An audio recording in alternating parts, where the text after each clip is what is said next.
Everybody, how you guys doing? We are back with another KingPuffCup, another tournament this month, happening to have the meta breaker format. This month's cup will consist of people playing the game with a few restrictions, trying with the goal to break the current meta or the meta happening in the last couple of weeks. This meaning we have banned KingPuff, we have banned Imps, S.T.Int, Spirit Infusion, Stun Blast, Guardian, Prowler, and Cleaver. I'm going to link him right now in the chat. So yeah, that is the goal of this month, trying to force people out of their comfort zone, trying to make them play something different, and you know, we're gonna see how that works out. Today I will be joined by Gobe again, and yeah, welcome Gobe. Always so scared to use the name dipshit. I knew you were going to say that. Alright guys, he stands by his name. He's going to be a dipshit. So yeah, thank you Dan for linking the brackets. We had 9 participants today, or yesterday. We played the double elimination format. And yeah, let's see if Rush Second, who is participating again, will be able to hold on to his title. So, dipshit, what do you think about the format, and do you think there will be like something now that S.T.Int and you know, Prowler and Cleaver have been banned? Do you think there will be something standing out, like, you know, S.T.Int being used or being out? Maybe crossbow dudes, now we need a cheap air unit, anti-air or something? Or what do you think? People will probably go to crossbow dudes if they try to still stick with the whole swarm idea, but with KingPuff being banned as well, they're not nearly as effective. I honestly expect to see a lot more of Rammer, especially with Cleaver and Prowler not in the game. Yeah, I think so as well. Like, Rammer definitely should see a comeback, or I would actually go for it. Both of us haven't seen the replays yet, guys, so bear in mind that we have no idea who is going to play what. But yeah, I think maybe a wall should be used here as well to just protect your face, because otherwise the chip damage will just come in and, you know, slowly chip away your HP. Yeah, wall's been pretty big since the last patch, with that buff to it that they call a nerf of, you know, 1,500 health instead of 1,000. Alright, so yeah, let's head into the first game. Hagen Gnome versus Kanu. Played at 3:08. Do you have it? Yep. Alright, let's start in 3, 2, 1. Let's go. Thanks for tuning in to the Caesar Network. We've got a corker of a fight for you. I had to restart because I had the wrong people. I'm at 0 seconds now. Okay, so yeah, which one are you spectating? Are you spectating Hagen as well? I'm on Kanu. Ah, okay. So I'm gonna see on Hagen. We just see Beam, Dragon Pack. Wow, even Blind Date and Succubus. So really expensive. Seeing a complete spell deck out of Kanu here, including Daggerfall. Wow, including Daggerfall and Lightning Bolt. The Fireball, I guess, was just to cycle into Lightning Bolt. He actually had it in hand. That was so wasted. Maybe a misclick or something.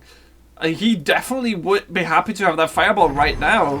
That Dragon Pack, you know, is huge. And there's a Rampage. That's so a lot much of damage. The Drone Force 1, you know, trying its best, but damn.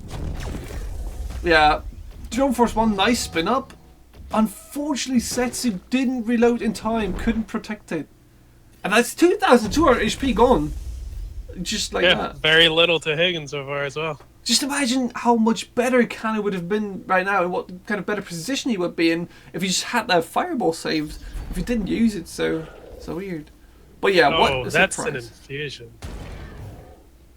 That's an infusion. Oh, Kanu. Oh, Kanu. You know, it seems like we didn't make this clear enough.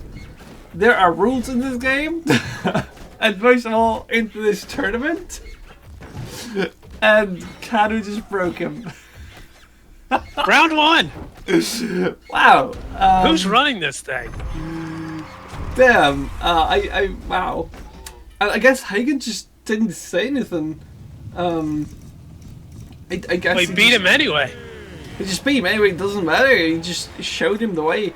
Now, since I didn't watch the matches before, I just assumed that everybody actually this time, listened to what we said in the rules, and that everybody was, playing according to the rules. So let me check real quick here. I guess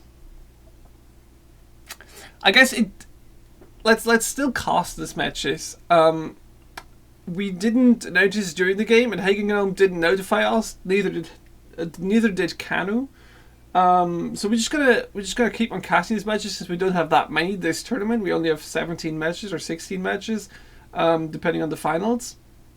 So we're gonna keep casting them all and try to get them done today, and that's just, I would say, just keep on going. So we're just getting the disqualification out of the way right away. Yeah, this way it's not in the finals. So the disqualification. That means Rush won't be. There happened. There was no disqualification. So since nobody notified us and nobody is actually watching all the replays during the tournament, right? So we're gonna just keep on going like this and see if Kano is learning. Alright, so let's head into the second round of Kano vs Hagen on Playdate 3-12. Yep. Alright, starting in 3, 2, 1, let's go. Let's get this duel started. Damn, watch it from Kano's perspective now. And I guess we didn't see it. Okay, nobody saw the Spirit Infusion. So we are safe to keep on going with Kanu and Hagen Gnome here. Yeah, so no surprise, to be honest, of Kanu playing Dragon Nest, right? Not at all. That's as far as I'm concerned, that's the only deck type that he can play. And there's the not card that we can't see. Yeah, there's another card we are not able to see, indeed. Now,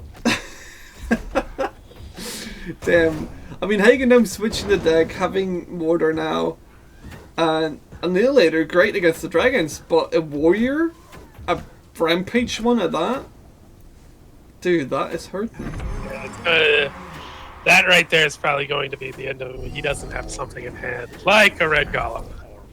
Oh, wow. So that Red Golem coming back, and the only thing that you're able to kill right now is Kanu, is the Red Golem, and the Tombstone's probably going to revive. Never mind, Tombstone getting killed by Setsu. Another warrior coming in. Man, Hagen really needs a counter. A wall is not. There's your wall.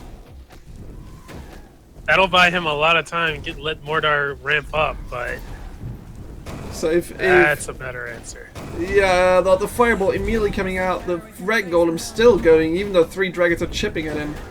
But damn, Mordor's Altoids are so weak. 200 HP, 80. Well, I mean, against a single target, yeah, it sucks, but... Wow. So, yeah, he quit there. And, Spirit Infusion, making today the first warrior. We're gonna have a serious talk to Kanu after this one. God, he goes missing for 2 months, comes back, and just immediately cheats. Wow. That's what you would expect, right?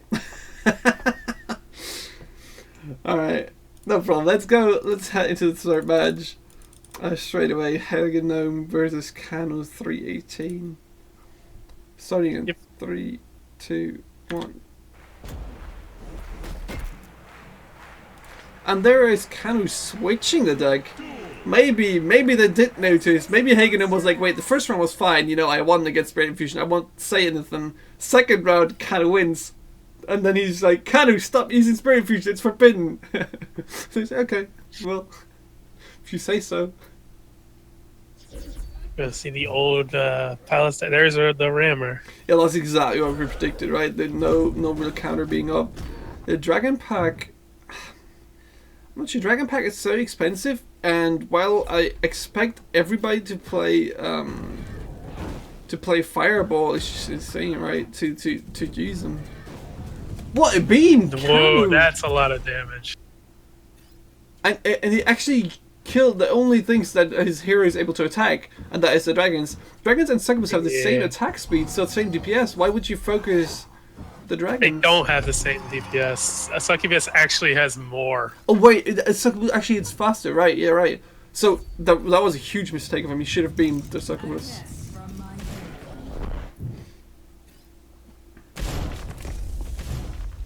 That's a badly timed Setsu.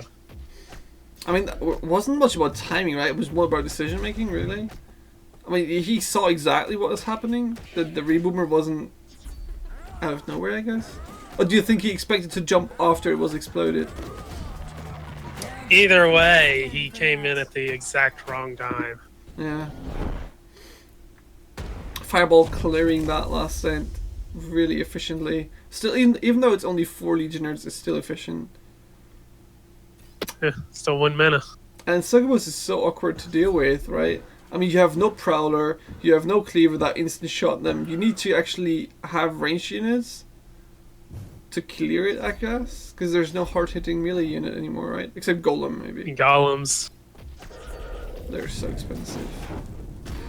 That Fireball! Right on the hand. Nice reload reset! Kanu hasn't... Wait, what? It wasn't a reload reset? That was weird. I thought you actually reset the reload. Ah, this aggressive Setsu. I don't think I like it. I would have liked it more behind the statue, but I guess he has beam, so he finishes off anyway. So yeah, how you know, against the odds, against the cheating Kanu, still wins 2-1. And yeah, pushing Kanu down into the loser bracket. Next match is... Oh, let me set that up. Mephisto being back, but a lot of people didn't know. You know, Mephisto was on the top for such a long time and hasn't played for so long. But the last 2 or 3 weeks, or actually 2 weeks, I think,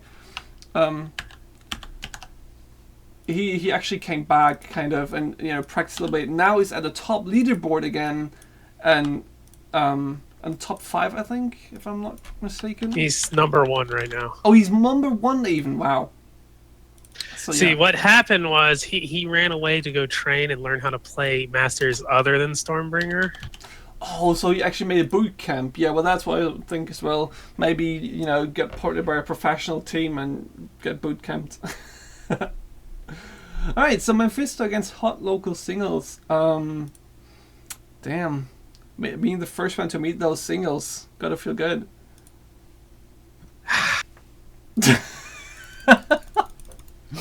Alright, before we get more stupid jokes, let's head into the first match of Mephisto vs Hot Local Singles 305.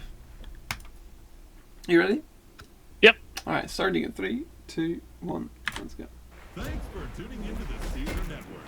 We've got a corker of a fight for you today, here on Minion Masters. Let's kick some monster ass. Mephisto looks to be using is more or less the variant of his old Stormbringer deck. Yeah, Number cards are different though.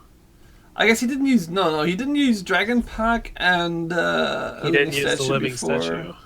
Yeah. Did use the rest though. Yeah. I mean, Living Statue is great. It's just hell of great. Hot Local Singles, wow. Having Demon Warrior, great reset with the Black Hole on the Reboomer there by Mephisto. Denying it completely with the Shock Rock later. And yeah, that Demon Warrior, man. I guess at what kind of stage do you consider Demon Warrior to be, a real issue? What level is it that you think, oh shit, now I'm really getting screwed? 5. Level 5, 1500 health. That's so much to beat down. By the time you get it down, especially in a Mordar's hands, that he's going to have the next one ready. Yeah, I guess if you cycle fast enough, right? If the deck is not too expensive. Having said that, Mephisto's running Living Statue, and as such, Demon Warrior can potentially never be a problem. How come? Dude, How do you think that? the Living Statue can just kite her back to Mordor over and over and over. Oh yeah, okay. So the kite tactic, indeed. For people that are not familiar as much, the Living Statue and the Demon Warriors and the Golems pretty much all have the same movement speed. So if you place Living Statue behind a Golem or the Demon Warrior, it will kite back without being hit. It will slowly kite them back to your opponent hero, and then, you know, if you die in the opponent hero's area, you just have bought enough time to spawn it again most of the time. Yeah. And as long as he never actually kills the Demon Warrior, it can't res, and therefore it cannot get Frenzy. So it won't even get that extra 50% movement speed to help it catch the Living Statue. The question is now, you know, the Mephisto is doing really great in experience here. He has 30 experience ahead, and, you know, talking about Frenzy or Vengeful Dead, do you think it will even get to that? Do you think... For me, this is a time game, right? The moment you see the Demon Warrior coming out, you know you're going to lose the late game. So I would actually opt for going with every set to jump just straight to the face. Don't fight for the board with the sets to jumps, just go straight for the face. Yeah, at this point, he definitely needs to get more aggressive in going for that face, due to not only the Demon Warrior starting to get kind of big, but she's also got double Tombstone backing her up, which, you know, even at level 3, dealing with 3 Demon Warriors, that's 2,700 health. That's way too much to bother with. Just go face. Yeah, man. Well, that was pretty well done there. Nice set to jump, nice fireball as well. Demon Warrior getting dealt with in the back safely and not respawning. Alright, so yeah, if Sitsa reaches level 3, man, that's going to be really, really dangerous. Level 4 Demon Warrior. As soon as she hits level 3, he can go face, and that's about 800 damage before you can include a normal reload. That's game. Damn. Unless he decides to kill the Demon Warrior. I don't understand why he's doing that. Is it really that necessary? You have the ghost turret in the back, right? It's really not. You just kill face. Right, you have the ghost turret in the back. You have I don't know, you have so many spells. You have Black Hole to buy a little bit more time. You have the spell resets with the stuns on Setsu. I'm thinking he doesn't realize that he can just go face and win. I mean, Dragon Pack is getting really efficiently answered, right? The oh, do we see here aggressive jump? Yeah, he realized now if he doesn't kill him now, he's gonna lose. So reset with the spells, and that's gonna be another stun, fireball, shock rock with instant. No, okay. So yeah, that's gonna be enough. Setsu, and these 2 plasma marines be enough to do just 700 damage. Yep. I mean, you get the 40 from the land, 30? I forget what got nerfed to, but 50. And then you have her 5 shots, one of which is going to be amplified. So that's, 240 damage. Then you have the reset for another 240 damage, plus whatever damage it does if it's shock rock or fireball. Yeah, I was guaranteed that was lethal, and that was definitely the right choice there to go face. I was expecting him to go to try it earlier, but it worked out well in the end. I mean, he can ultimately end the game whenever he decided he wanted to. Like Yeah. that's one of the strengths of Setsu against the Demon Warriors, is that she can actually just clear all 3 Demon Warriors at once by herself if she really wanted to. Maybe Memphis just knew it and just was toying with the hot local single, maybe giving it a lot more time, trying to be that just one. Just teasing the hot local single. Yeah. Maybe he was a little confused about seeing a girl or something. All right, Let's head into the next round. Mephisto with where this HLS. Starting in 3, 2, 1. Let's go.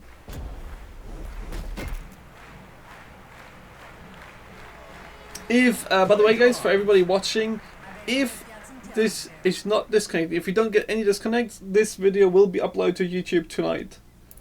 So anybody that is missing it, or has to go, you are able to watch it on YouTube pretty much tonight. If the internet doesn't make any issues. So why do you have to go and jinx yourself? I don't know, bad experience. So we see Mephisto opting in a rammer. Do you think he expected Hot to go Mortar again and trying to get rid of those tombstones, or do you just think he was a little more aggressive against the team? I think he's doubling down on the ability to go face. So like you have the living statue tank, you have the rammer and all his damage as well as his tankiness, and then you have Setsu's ability to go face with it. I consider rammer to be a very powerful Setsu card due to the fact that she can get there before him and provide him with an extra basically 300 health. Yeah, I guess. And even though you can even use her jump to clear potential minions focusing on him if you're not there before him, right? Immediately giving him support. She's basically a 2-mana Spirit Infusion that comes with damage. Ooh, that was such a mistake. Spawning that, wow, that robot on the top lane. Why would you ever use it if you know that Mephisto is using Dragon Pack? You should not use that card preemptively. Now Dragon Pack is going to spawn in at the bottom or Rammer at the top. I don't know why Mephisto is holding on to the dragons. I think he just wants to end it. I guess, but he missed the reboomer. Had the shock already, didn't realize it. Oh, I think having the dragons behind the statue. Oh, that was a misplay on the succubus. That could easily cause the game. It's a little bit too slow, I guess. It just barely survives. One more rammer hit would have been it. But one cycle. Wow. And it's over. Yeah, the next set of jumps definitely finishes off. I still think though that the Dragon Pack would have been a better support for the living statue with more DPS. But yeah, Plasma Marines finishing off Hot Local Single, and Mephisto taking convincingly, dominating these matches without ever being in real danger, right? Yeah. So yeah, next one, Durian. Setsu does good face. Durian vs Hot Dog. Wait, what is that number? Hot Dog 800. Oh, okay. Damn, I would never be able to eat. Dude, eating that many hot dogs, that doesn't sound healthy, to be honest.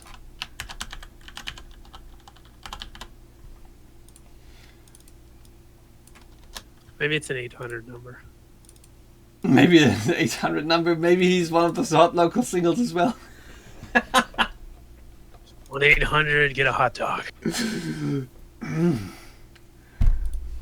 Alright, that's the first match. Hot Dog versus Darian. Played at 304. Yes. Alright, starting in 3, 2, 1. Don't have to switch again.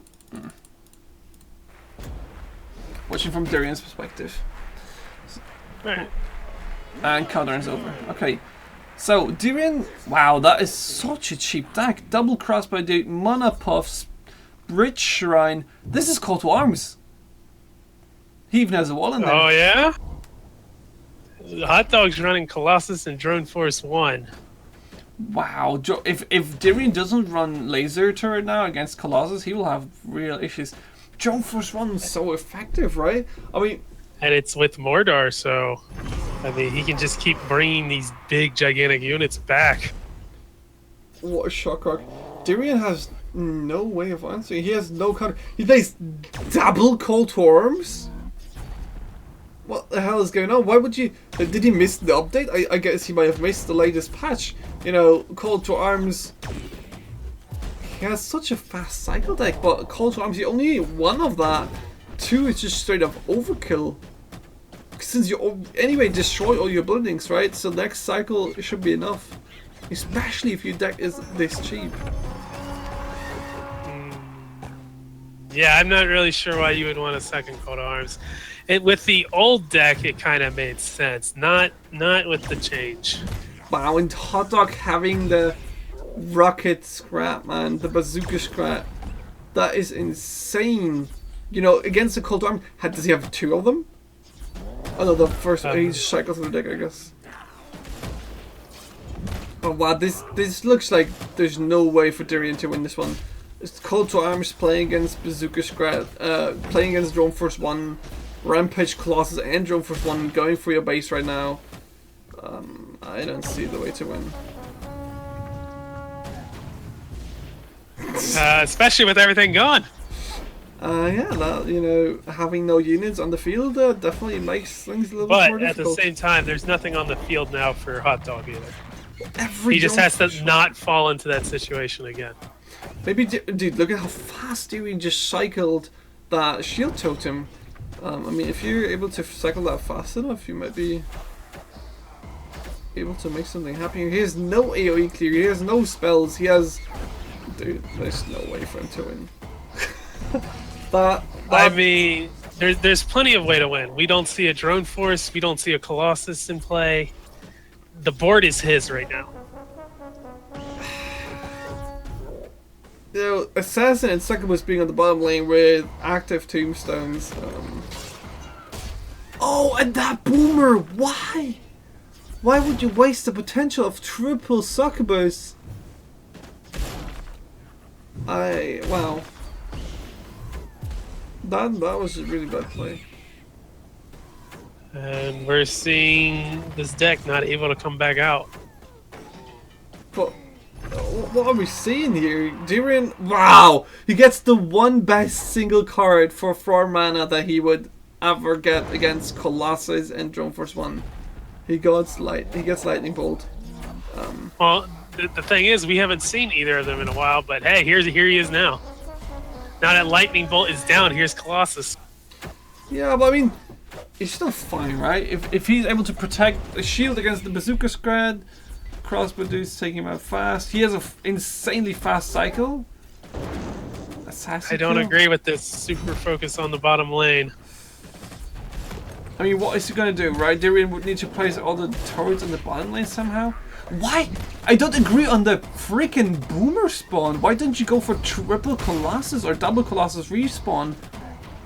You just wasted so much value there. Have a Colossus in each lane right now. I mean, he just forgot, I guess, about his own cards. And you know, Hot Dog actually losing the bridges, having no bridge shrines. Is Darian going to Mana Frenzy and win this? And you know, he'll be able to permanently have Shield Totem up.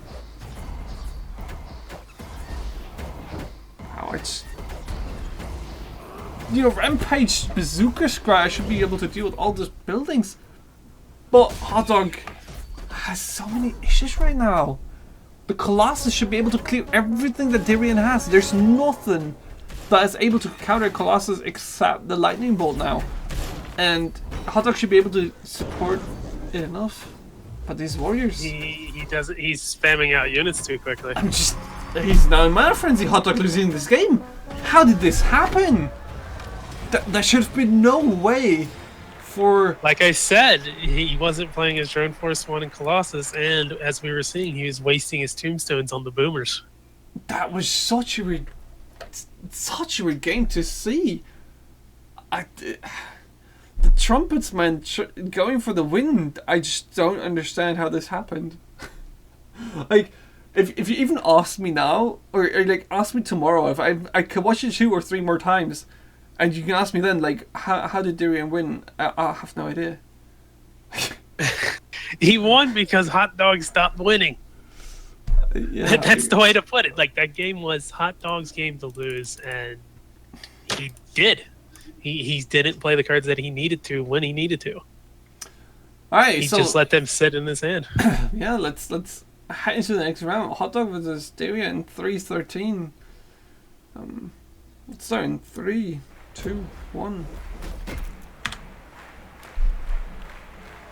Darian might have noticed that his deck was not the optimal choice, let's say it that way, and switched to Warrior, having 2 Tombstones with a call to arms. I don't even know if that is efficient. I Prowler, what? Hot. Alright, I What need a the- screening process on this shit. Guys, are you know, we expect everybody to, somehow read the... Oh, wait, no, wait, he maybe got it from the present. He used the present, right? Hot Dog has the random cards. Does he? Yeah, he has future, past, and the walking presents and stuff. So, Okay. I would have to watch from his perspective, right? But I think he got it from the future, present, or, yeah. Well, the one-time mortar attack is actually helpful. One time, please. The king of anti-storm. He just can't deal with a warrior. Or a rammer. Or anything else that's mid-range or bigger that's kind of tanky. Darian, he just basically plays the same deck again, except this time he plays Mortar instead of APAP. Which still seems like such a bad idea, but apparently the Warriors are enough. I mean, we're talking about Mordar's attack right there. Everything there was cleaned up except for the Warriors. No problem. Now he needs to support his Drone Force 1 in some way. Can the Drone Force 1 have a big enough impact? I mean, if we can revive it, yeah. He plays Ghost? I don't agree with his tech options here, to be honest. If you see Darian's previous deck, you think he will play... I would always assume my opponent plays the same deck twice, right? I would always kind of assume it, just by the go of it. So I would always have something against the Warriors and against the Call to Arm, like against, yeah, the buildings. I just don't see that. I mean, it's you can't just go all in anti-warrior, but playing this, there's no reason to play the Ghost. There's nothing that you could steal except for maybe the wall, and that's a Magma Storm. Wow, that Magma Storm got so much value there, killing both of the Warriors and a crossbow, right? Yep. Oh, the Drone Force being spawned so aggressive. I don't like it. Place it for the back, be able to support it, have mana. Mordar's got this. Yeah, the Rampaging Warriors. Raging Reinforcements definitely helping. Fireball easy clearing up the Drone Force. What do you think about the Call to Arms tombstones? Do you think that's enough value? I mean, you play 0 mana. I've said for a long time that Call to Arms is not a Mordar deck, but using it in a complete cycle deck like this, it does look a lot better. Well, you're still using 3 mana to summon.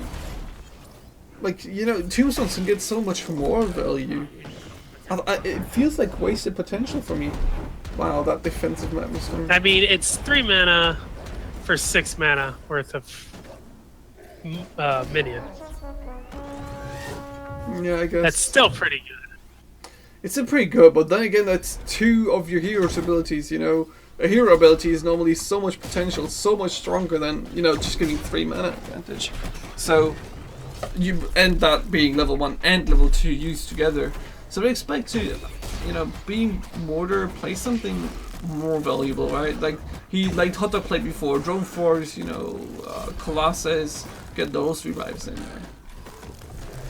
Well, you don't want to go too expensive. That's a trap with Mordar. He like, it's very easy to make your deck far too expensive to be effective when you're playing as Mordar. I guess I'm just way too greedy for these games. Like reviving Blue Golem, that's great. Reviving Colossus, that's amazing. But you played 9 mana to get that out, and you had to make sure that nothing else dies. That means that you can't really give him that big of an escort. Yeah, with Darian's pressure, you know, the hot dog is just dealing with the current warriors, and the next ones are just popping in right that second. Defensive Magma Storm not hitting the frenzied one. The frenzied warrior just going for your face and boost attack speed. Nothing. Wow, I think that is it for hot Now dog. that's a ghost on the wrong one. Wow, he just barely is able to survive. Present with Succubus and Drone Walker, pretty good ones. But you know, Darian already being 190 experience, there's no way for Hot Dog to win this. He's gonna be in Mana Frenzy with his let's say special deck. That I would have never the expected call to to see. arms are only going to be getting bigger, and they're going to come out that much faster.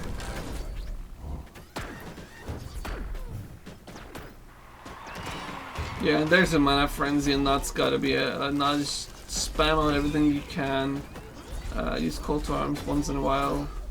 Seeing at 10 mana not playing anything. As he's just trying to second something. He's just got a face now. Like, he could be doing our old school, here's 20 minions, call to arms. Wow, that's just... Yeah, there's no way for Hot Dog to come back from that. I think he lost this game due to weird deck choices. Not being able to deal with any of the buildings and warriors being really hard counter to him. You know, if he had any way to support the Drone Force 1, or stuck with the Colossus, which was an insanely good card for him, I think he would have won this game. But yeah, as it stands, Darian takes out Hot Dog, pushes Hot Dog to the loser bracket. So next game is Video Gamer. Oh god, I'm not gonna type out the whole name, right? Oh shit, I will. Oh, come on, it's just sevens. Is it 7 sevens? 1, 2, 3, 4, 5, 6, 7. Video Gamer, you better look, have you 7 figured sevens. it out. So special. Pacomaniac as his opponent. What are your bets on here? I mean, both players obviously being kind of known, right? Yeah, especially in the tournament scene. Yeah, and Video Gamer, you know, having proven himself over and over again in the ladder, being definitely at the top there. What do you think? Who will take this one? I will. You will take this one? That's exactly what you would have thought Dipshit would do. So yeah, let's head into the first game. Pacomaniac versus Video Gamer. Let's see. Plated 304, right? Yeah. Yep. Okay, starting in 3, 2, 1.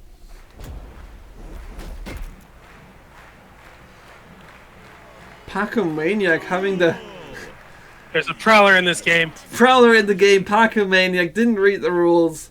Loses the game. So yeah, Defensive Chopper. I think the Defensive Chopper is definitely a great choice. Since I would expect a lot of people to run Dragon or Dragon Nest.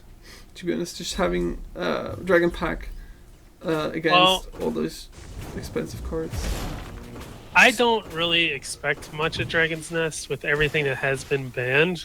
But Dragon Pack at least is one of them. Yeah, Dragon Pack, on the other hand. Wow, what a beam. That beam actually got value. Even though the Shock Rock missed the Reboomer, beam put it straight again. I don't see the win condition here that Paco's going for. Dragon Pack, maybe? Fireball?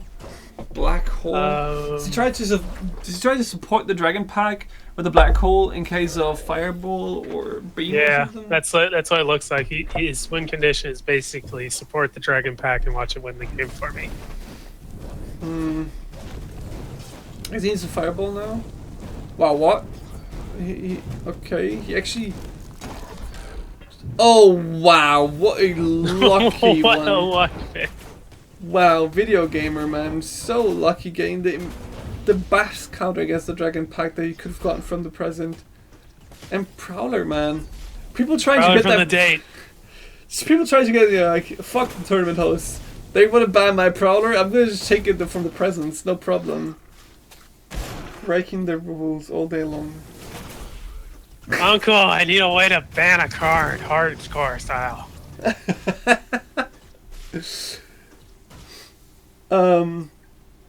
So yeah, I do. Would if you participate in a tournament, right? You haven't done that yet, but if you do, would you ever, if you seriously go for the win, try to win, would you ever go for the presents? Would you ever play these random cards, or do you think they're just for the fun? Depends on the meta. Well, I mean, I used to play mana efficiency back in the day.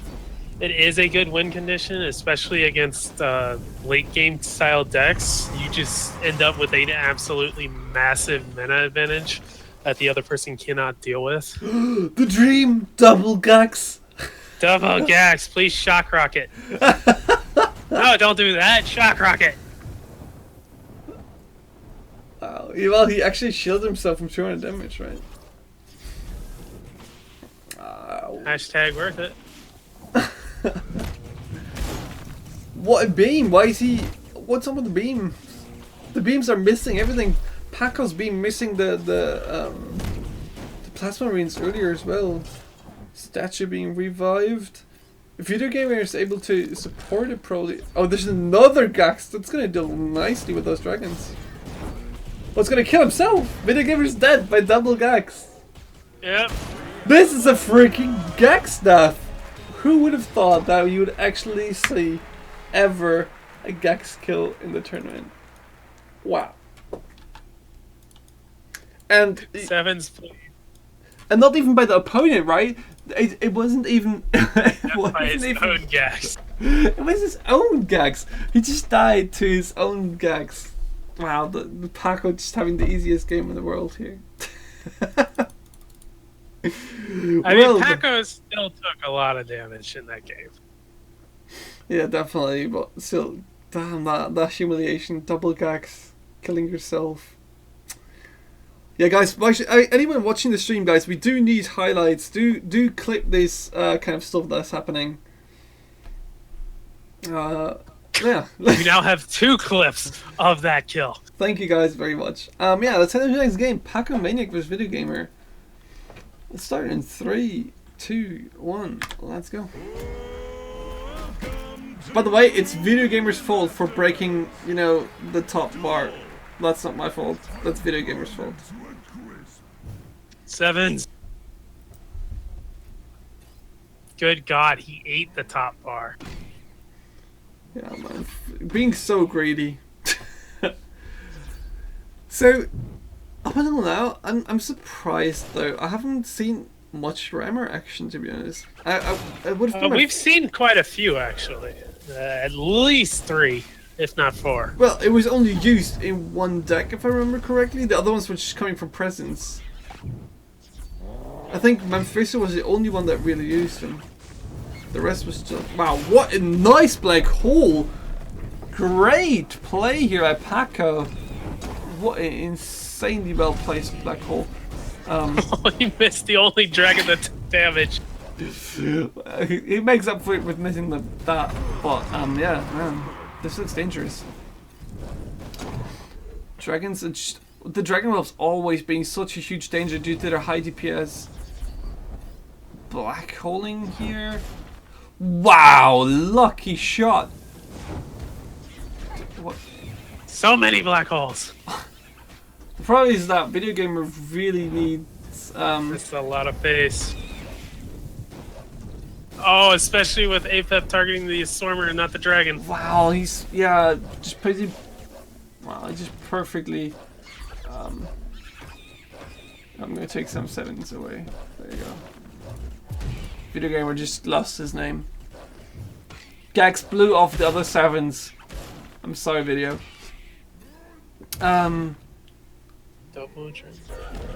This Dragon Pack. It seems to be his only way. Paco is only playing for the Dragon Pack. I mean, it's double black hole. Really badly. Double black hole, double dragon pack. It's a lot of damage and it's a lot of protection.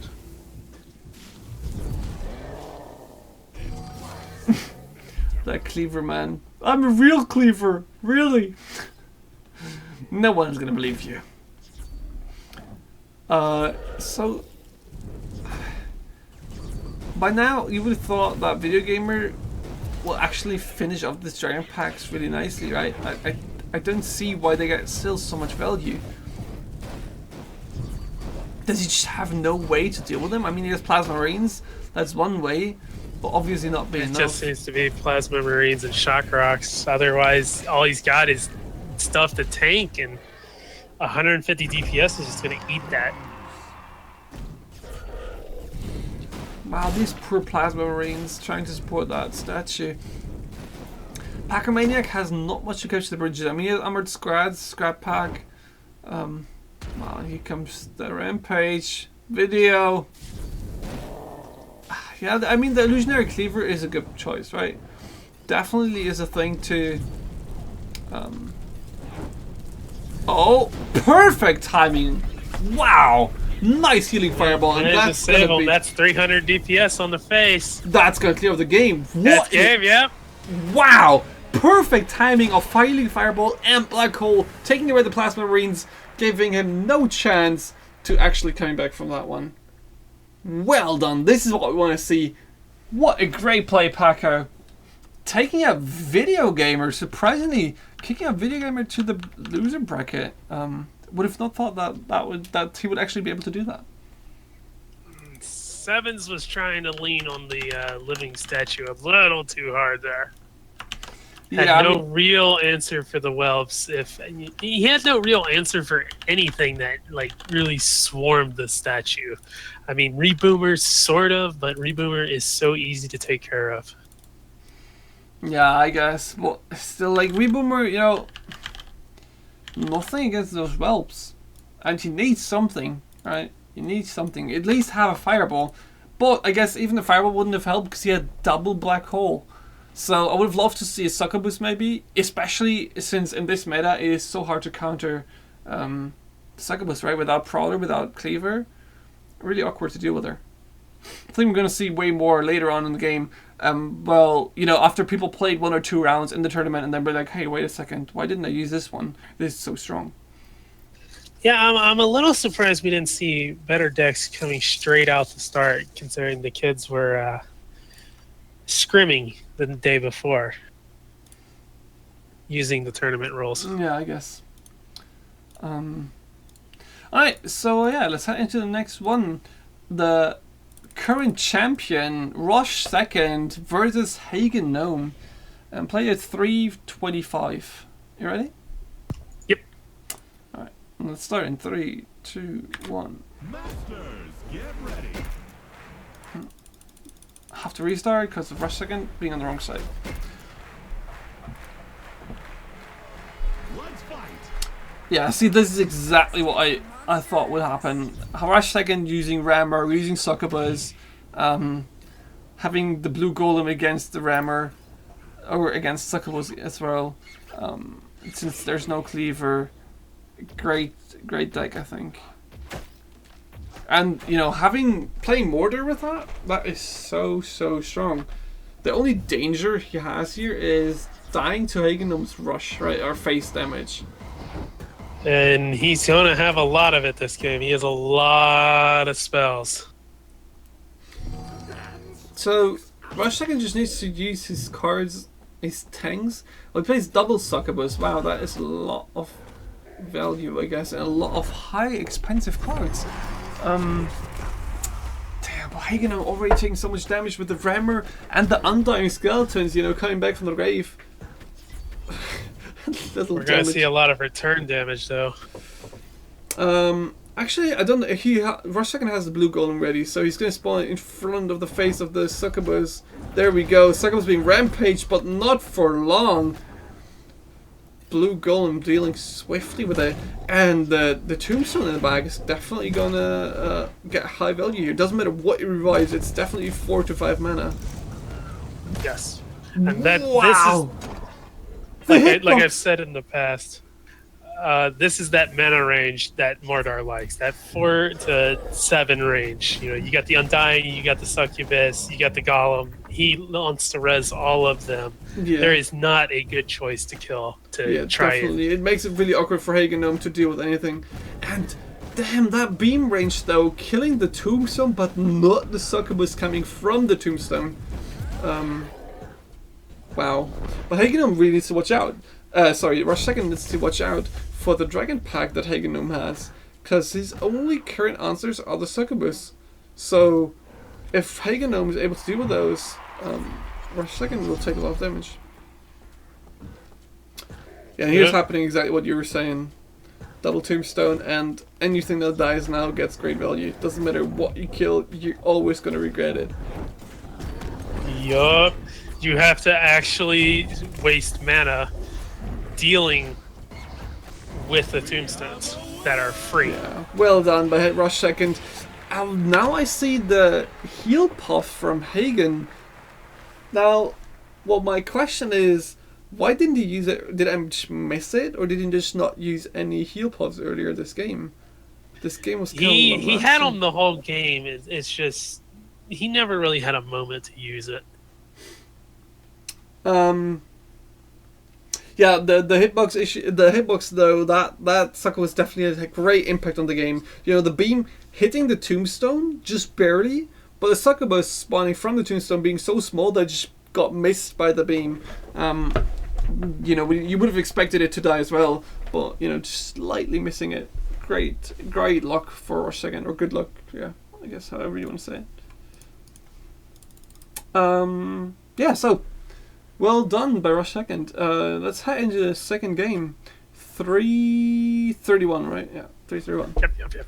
Let's go in 3, 2, 1. Masters, get ready. Now fight each other. Oh wow, and Rush Second, even though he won, switches up the decks. Well, you want to stay unpredictable. I guess, well, you know, never change your working system. Well, I mean, you're in a tournament setting.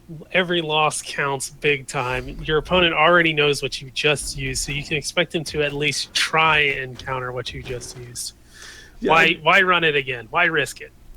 I guess especially, oh, my bad, I missed the score. Yeah, especially, you know, since one loss is already enough to put you on a really, really bad spot. Since best of 3 is being played, yeah, it's always just feels so uncomfortable to being on that one first loss.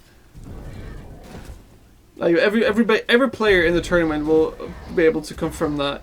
You just get a completely different feeling playing the next round if you are the one that already lost the round. Yeah. I'm at a bit of a loss as to why Rush played the Ghost Turret so far back, but I mean, I guess he wasn't punished technically for it. It's trying to just make sure that the opposing units are not focusing it right. But I guess he needs to. Is that enough? Wow, that rammer actually getting a hit to the face. So that's as much as you want, right? Even if every rammer only hits once, that's enough for Hagen Gnome to win the game. He has Setsu, he can jump face. You just need to wait. You just need to find a way to deal with those succubus. And that's not easy for Setsu since she needs her entire clip to do so. Once she's off clip, she's going to struggle with every succubus moving forward. Oh, that increased range on the cannon rollers is so good. It really is. Not good enough against Setsu. Yeah, though. Setsu's range is insane. Her range is so much better. He just needs to answer this fast, and wow, that focus! He just placed it a second too early. The succubus immediately killing it. This is GG. Wow, just one mistake. Rampage, dude. The power of Rampage. That is so unfortunate. Just 1 second too early on that cannon roller. Wow. Wow. And yeah, the Hagen no man taking a kill there, taking 1 round. I guess, what do you think would be the best counter? Since we see so many suckables right now on these two guys, what do you think is the best counter to suckables currently available in this allowed card set? Drone Force. But would you Drone Force played at the back of your base. Yeah, since it deals so well with a one-shot everything, right? And at the same time, you could also opt to go with snipers. They will drop her before she gets in range of them. Oh right, the new snipers being doing 100 damage. Actually, I wonder why we haven't seen those yet. Surprisingly, now that you mention it. Sniper Dream is dead. Let's head into the third match. Hagen on with Rush second. You ready? Yep.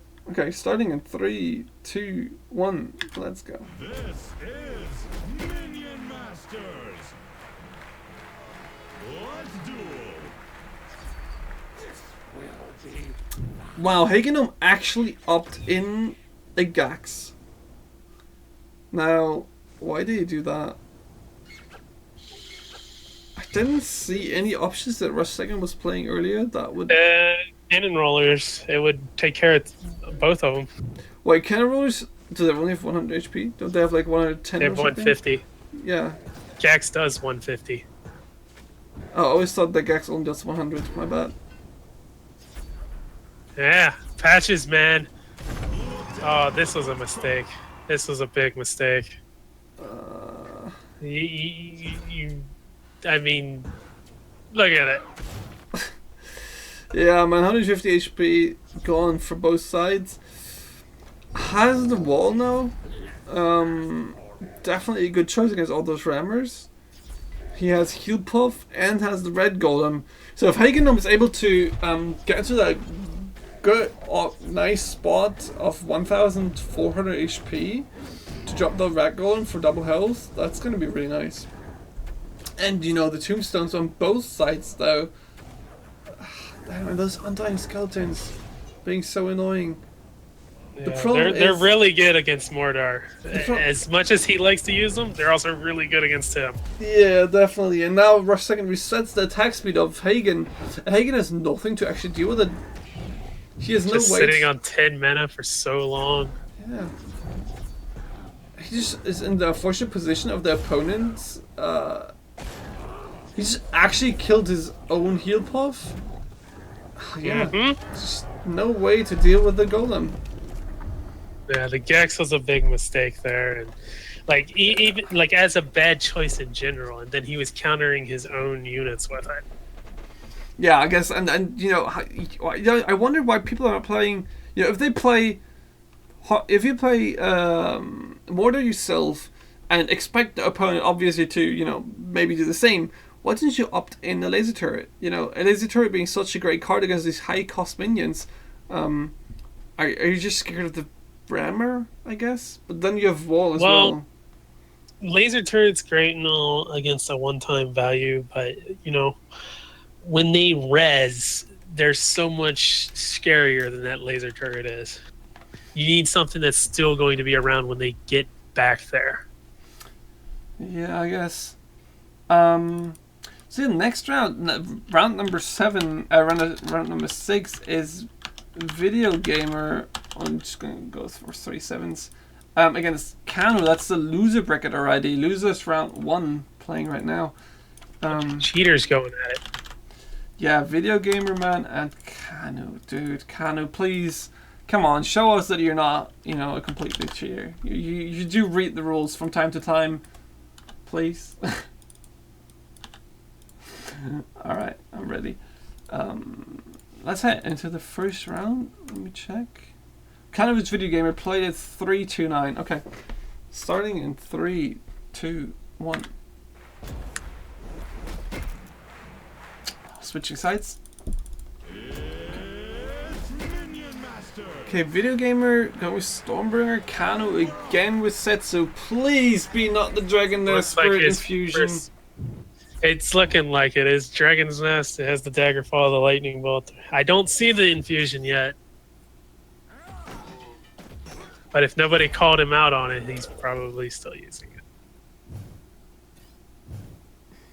Not that we can see it.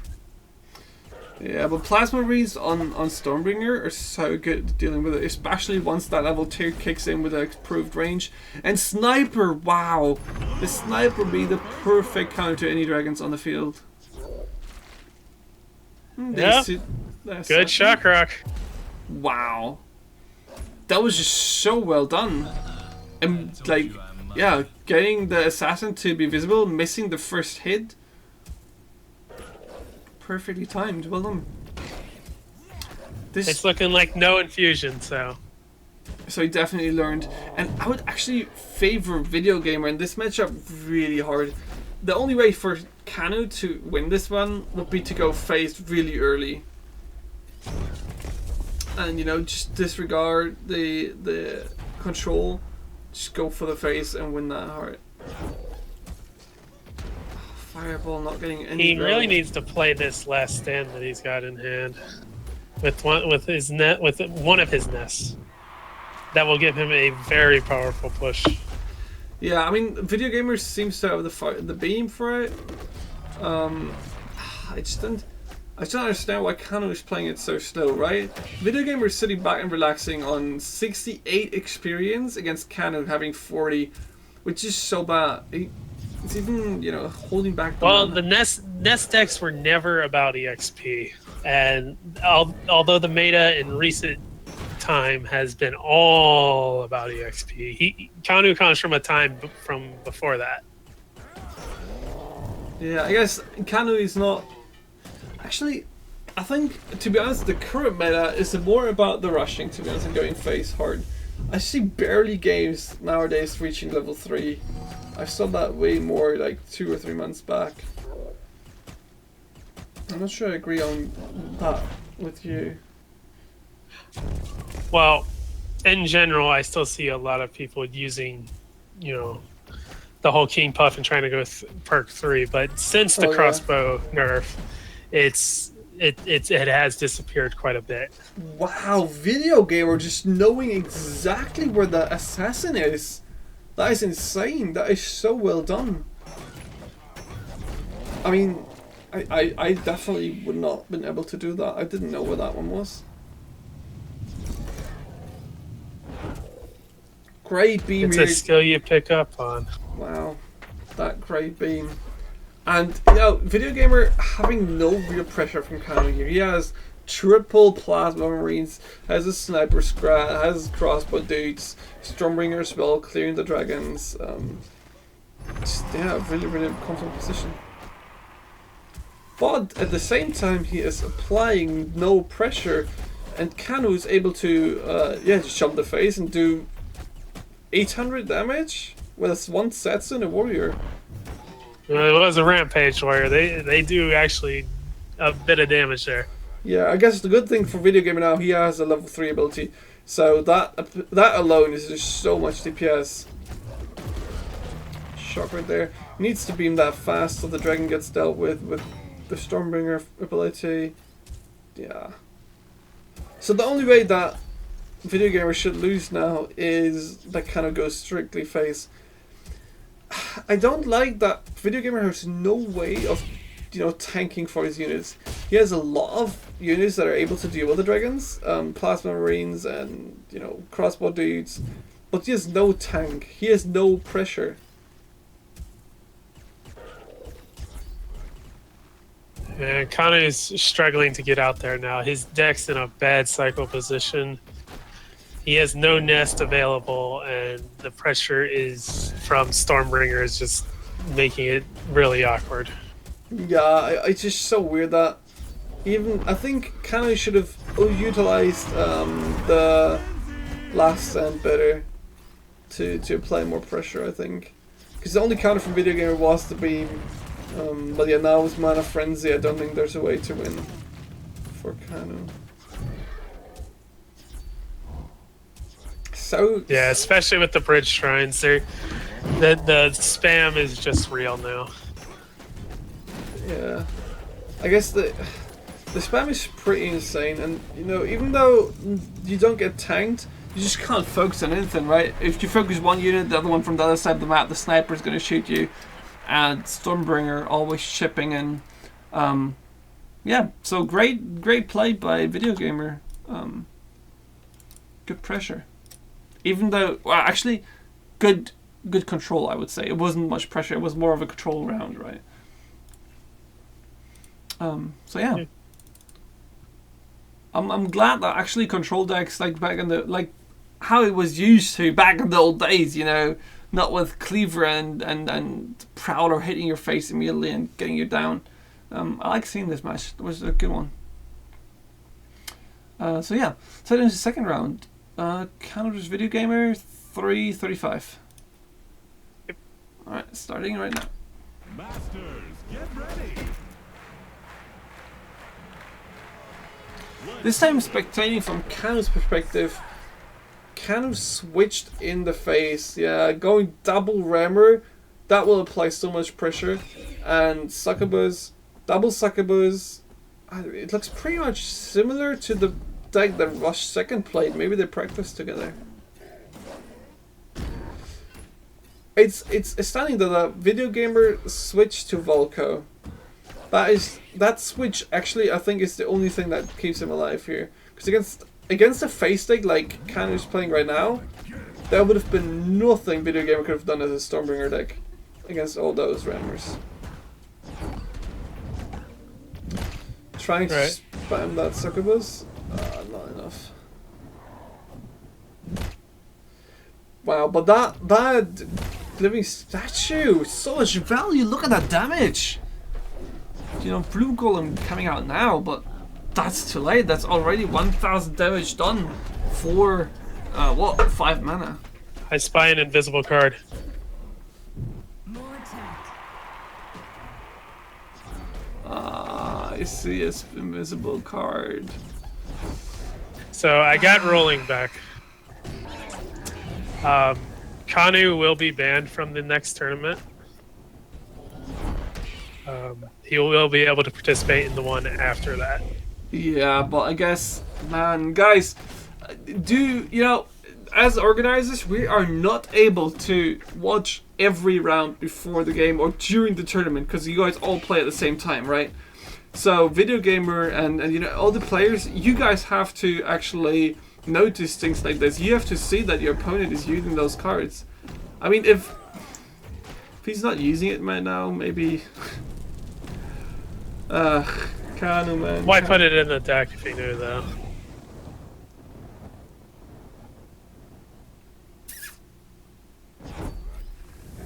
I mean, I guess... yeah, I don't want to reach a verdict right now. I want to talk to Kanu after the tournament, and we're going to talk to him in private and see if we find a decent solution that is making everybody happy. For now, we're just going to keep rolling with it, because nobody in the tournament told us, so we're going to keep on rolling with it.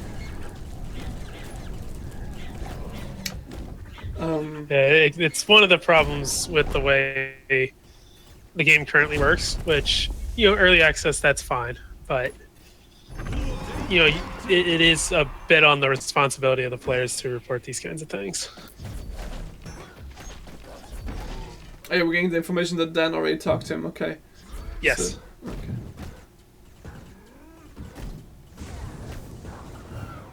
But yeah, it's definitely something that, you know, needs to be addressed. Even though he didn't use it in this round, apparently, it seems. He has it on the hand, but didn't use it. So maybe he just... I don't know.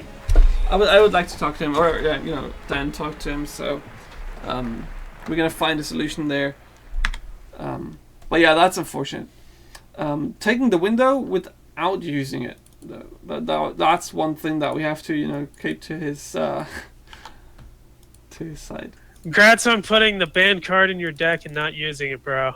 Maybe he's just trying to show off. Maybe that would be a thing, you know, putting all the banned cards in your deck and just holding them onto your hand, only playing one card on the left, having 3 banned cards in your deck.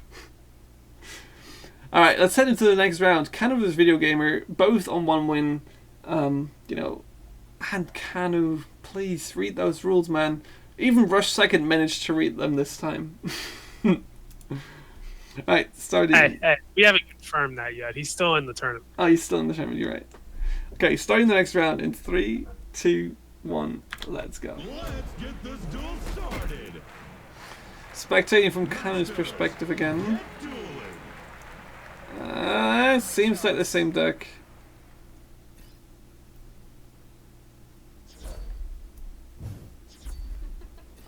Double Succubus, Setsu, Rammer.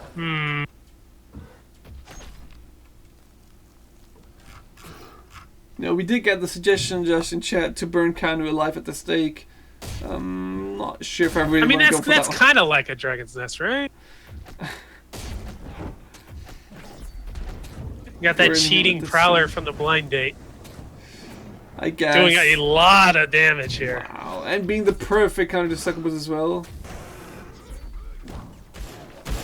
That one was too late or too early. Wow, that dagger fall should have been way earlier or later to focus to kill the egg, but now it just actually just killed him and made him respawn anyway. Yep. Okay, so I think now watching this replay, Kano didn't use Spirit Infusion last round and did switch it out this round. So I think he remembered after he put it in, started the game, but didn't play it because he knew it wasn't allowed, and switch it off after. So, but yeah, I don't know the background. I don't know his thinking here, but we would have to talk to him. So yeah, for now, Video Gamer having a Soul Seer coming out of that. But I don't think you will ever get much from it. What a beam here. Wow, that beam's so aggressive and so strong. There's so much damage. Blue Golem coming in, Setsu plus Rampage, Rammer. Wow, that is so much. So much, yet not enough. Wow, I guess he used Rampage a little bit too late. Didn't have much mana before. That could have been so much damage. It could have been way more, but you know, units already being low on HP. Yeah.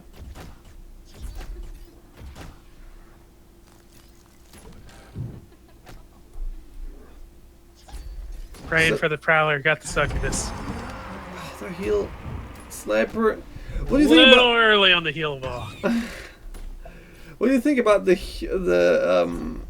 XP sniper? Right. I mean, the bounty sniper gets you experience for each kill, but do you think it's worth Not it? in this format. Not in this format. It's not worth it.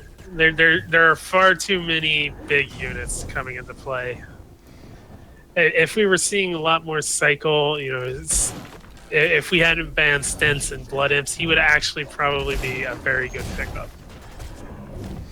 But things well, I mean, like this Rammer, wow, that Rammer beam, wow, that damage, man, wow.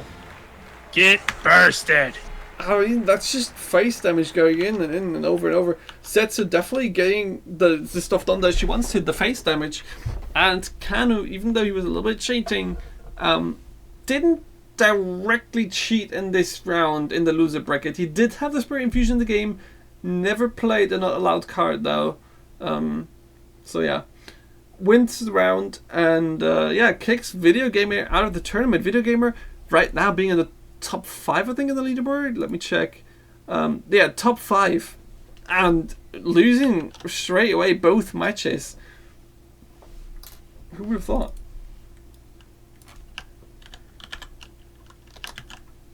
Sevens. Oh god. Out in round 1. That just goes to show the leaderboard ain't nothing. Oh god, I can't type. Gnome. Here we go. Take it gnome. Yeah, the first round you definitely played it. So we said last time that we would rule that you forfeit the round you played it in, right? That is the current rule that we said, but nobody noticed that is happening. So afterwards, it's always difficult to, you know, have a ruling that is fair to everybody and doesn't take away from the tournament. It doesn't take away fun from the tourneys, right? Since we are only a fun tournament and nothing too serious. Yeah, but anyways, let's head into the next round. Hot Local Singles versus the Hagen Gnome. I don't think I've seen that one. Hot Local Singles versus Hagen Gnome. played at 3:49. You ready? Yep. Alright, starting in 3, 2, 1, let's go. I'm always, seriously, I always start on the wrong side. Spectating from HLS side. So, he's playing a really rangy deck. I see I see double Plasma Marines, Defensive Chopper, and Wall. I would have liked him to, like, just from that start hand, I would have thought that this was a Stormbringer deck.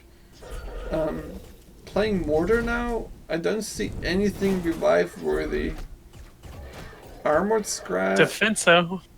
A Defensive Chopper being the perfect counter for the Dragon Pack, but not revive But worthy. it's also it's sort of worth it for revives. I mean, it's a pretty tanky unit that you can build behind. That's up front pretty expensive. If you get it from a Tombstone for free, you can do a lot with that extra 5 mana. Well, it's so situational, right? Oh, there we go. There's the Demon Warrior. Plays the Demon Warrior desk again. Okay, so that's revive worthy, and I guess the sucker was. I don't really. Oh wow, the Rampage. I don't really think that. Oh, yeah, even plays a Cannon Roller. Okay, never mind. So Cannon Roller is definitely revive worthy as well. I think though most of the time, Defensive Chopper is so situational that if it gets a revive, you should not get much value because the opponent is playing around that, right? He's not going to play into the Defensive Chopper. I mean, the Defensive Chopper is just, an extra 400 health to play with. Nice cheeky revive here on the Cannon Roller. Definitely a good value card. And he has no mana to use the Defensive Chopper now. Double Plasma Marines getting killed by all those Dragon Whelps. Can he use it? Oh wow, just in time. Just in time. 1 second later and he would have taken so much damage. Because he had nothing on the hand to deal with it. He just cycled in the succubus. Lucky for him that he was able to spawn it. Well, even if he couldn't get that Defenso out, Mordor was fully spawn up. They wouldn't have lasted much longer. She's succubus. I mean, you can even see the succubus here. She's melting. She is melting, but not without doing... What? If you didn't interrupt her, 1,000 damage before she dies? I mean, yeah, but the whelps have half of her health. And by the time she got in range, she was already at half health.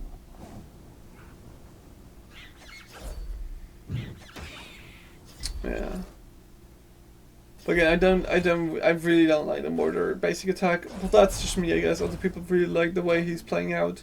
And that definitely makes him balanced, right? I guess if he had a too strong auto attack with the current meta, he would be too strong.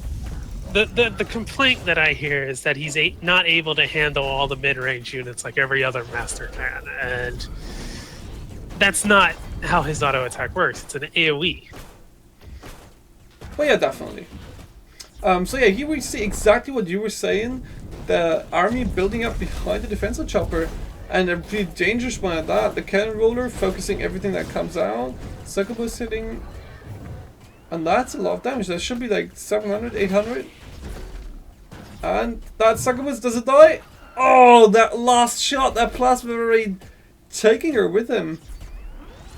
I think that Hot Local Singles is a little bit slow on the Demon Warrior, to be honest. 3 minute 40 on level 3 Demon Warrior. But still able to But the pressure. pressure he's putting on Hagen is more than enough. He could probably get away with Forsaking the Demon Warrior and just winning the game. But with her next charge being a 4 charge, there's no point in Forsaking her. Definitely way too valuable to forsake her. But that should not happen, right? I mean, the first 3 are basically a waste of mana. Basically, not always, but you should. 2, I could actually argue that 2 is okay for her mana cost. 3, she's definitely better for her mana cost. Yeah, I guess at 3 she starts to get valuable, but the first 2, like the first 14 mana you spend into Demon Warrior, should not get value for it because she's so slow, right? So, Hagen being pressured by that already is really unfortunate. And I think that's going to Shock rock to the face. knows. Please end it that way. I don't think he's able to. But yeah, what a great way to win this one. By using that defensive chopper. I think the defensive chopper by itself just was so valuable. And if you didn't have that one, that game would have ended completely different. I didn't get my satisfying platform destruction. Hagen has denied me. Damn, Hagen. Alright, so yeah, 1-0 for HLS against the Hagen Gnome. Let's head into the next one. Played at 353. Yes. Starting in 3, 2, 1, let's go.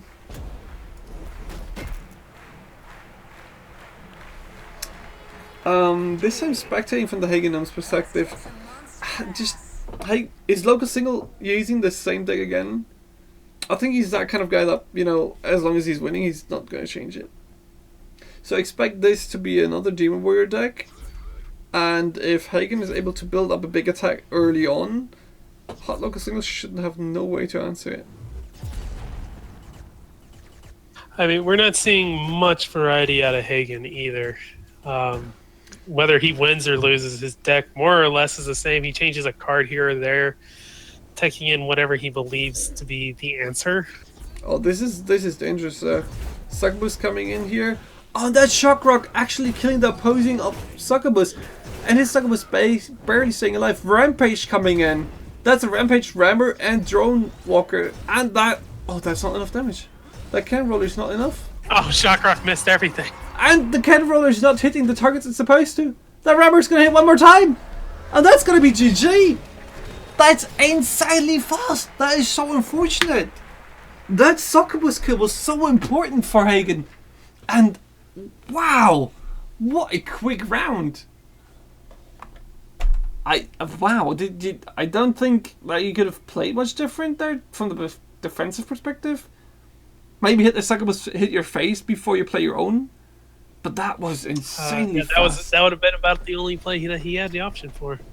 That was so well done, and it is so fast. Wow!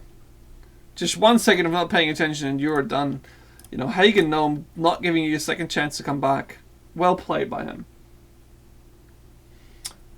So yeah, let's head into the next round.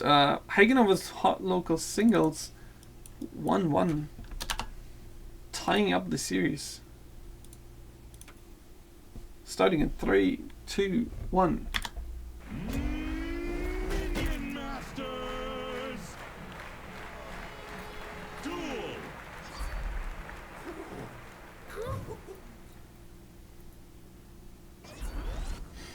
Yeah, for everyone new into the stream or the format or the tournaments, these rounds have been played yesterday, and we got the replays from them since there's no live spectating in Mini Masters right now.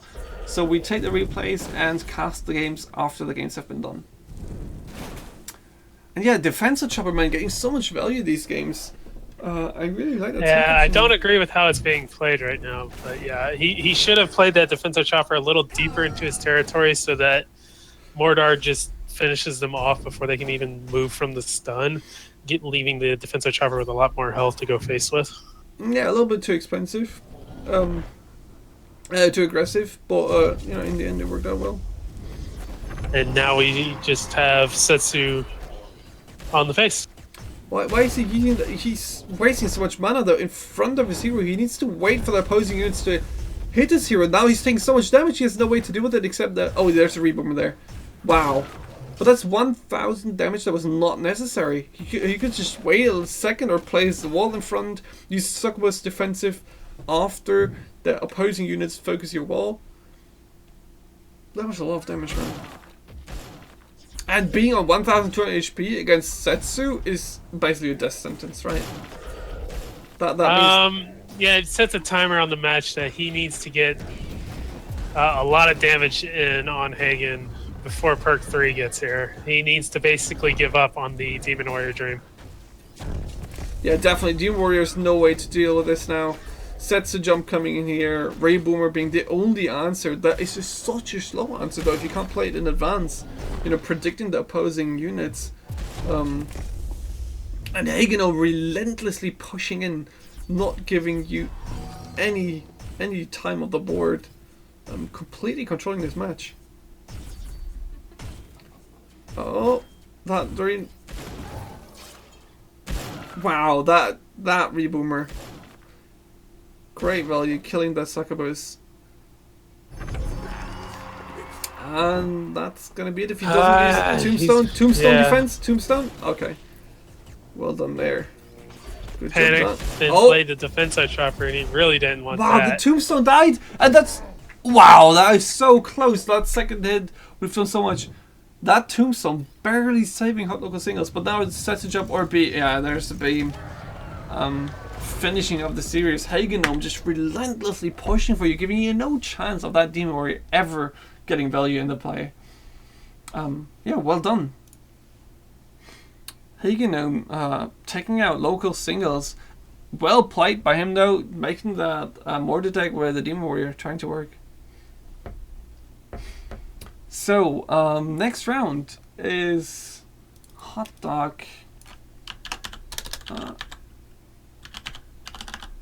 Hot Dog 800 versus Canu. So yeah, let's see how that turns out. So do you think that face decks overall are just in this tournament too strong maybe? Since Prowler and Cleaver are not in? No. Or do you think like I mean, you know, there's still just, plenty of answers out there, like the blue golem.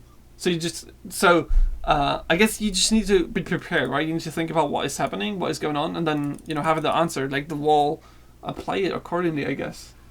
Yeah, wall, blue golem, black hole, all these things. You should probably have some variant of them in your deck, just in case your opponent does decide to go face, so that you can answer it.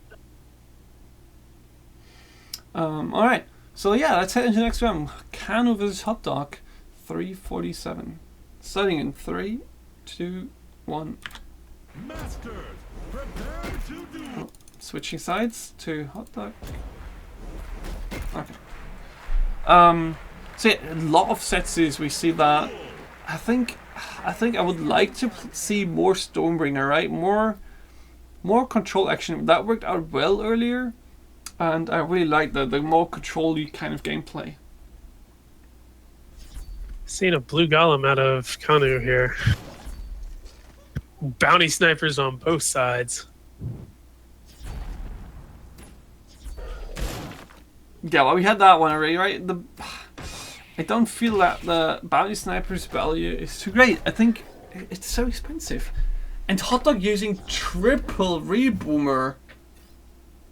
Oh boy. That is definitely some explosion going on. Triple reboomer with Mordor. Yeah, that's quite a bit. I mean, I could see Reboomer walking behind a Troubadour, but why go triple Reboomer like that? Is it just for... I can't take him for serious for this, to be honest. Mordor doing his best to deal with that. I feel like people overvalue the Reboomer when it comes to Mordor. Yeah, I don't think that triple Reboomer really. I don't think you will ever get much value from triple Reboomer. It's so situational. I don't think it has a situation. I mean, and he plays the normal boomer as well. He's gonna draw it as the next card. That's 4 boomers in his deck out of 9 cards. And you're gonna have this bounty sniper just building up EXP. And look at that succubus just hammering away at your face. Bounty sniper doing so much work there. So that might be a glitch that Uncle wants to look into. He was getting EXP shooting at their eggs and graves as they were disappearing, and he still got the EXP from it. I know that they're separate units, but that feels a little... Yeah, but you know, he shot before it's dying, and then it dies during the shot, so it makes sense. he's looking at that egg and he's like, boom, hit it. Oh yeah. He did his work, even though you don't tell him. Don't tell him he actually didn't. You'll tell him what to do. Yeah, the hot dog having, I think he just lost by default due to deck choices, right? Kano being able to jump his face, having a little bit of control with the snipers, actually playing double sniper. Rammer obviously being a great card in this, having no real counter to it as hot dog. Except, I guess Tombstone Reboomer is a counter. I would actually think... There is that army of Reboomers. Wow. Bloop. And there it's gone. I think Reboomers could be fine. If you played Living Statue, this would have been another issue, right? If you played Living Statue to tank for those Reboomers... Yeah. Yeah, they would have been able to get a lot of value. You have the Tombstone to also revive not only the Reboomers, but the Living Statue itself. And 1200 health is a lot.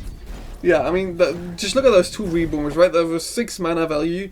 They just walked at Setsu and didn't do a single damage to her.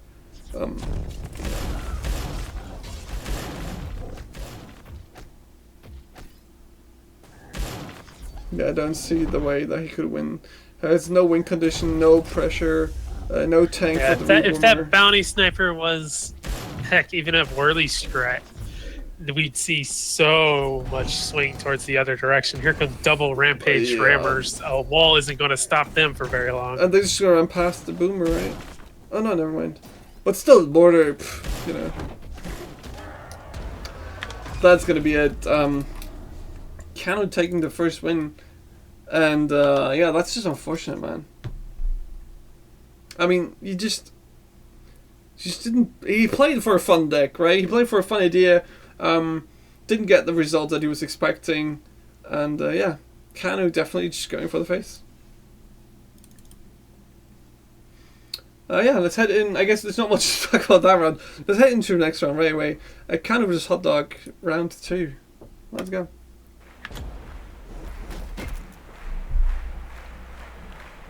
Let the fun begin. Really the only choice. This looks like Kano is playing the exact same deck again. Double second boost, sniper scrat, both of them. Might be. Hot Dog definitely switching up, which is really good to see.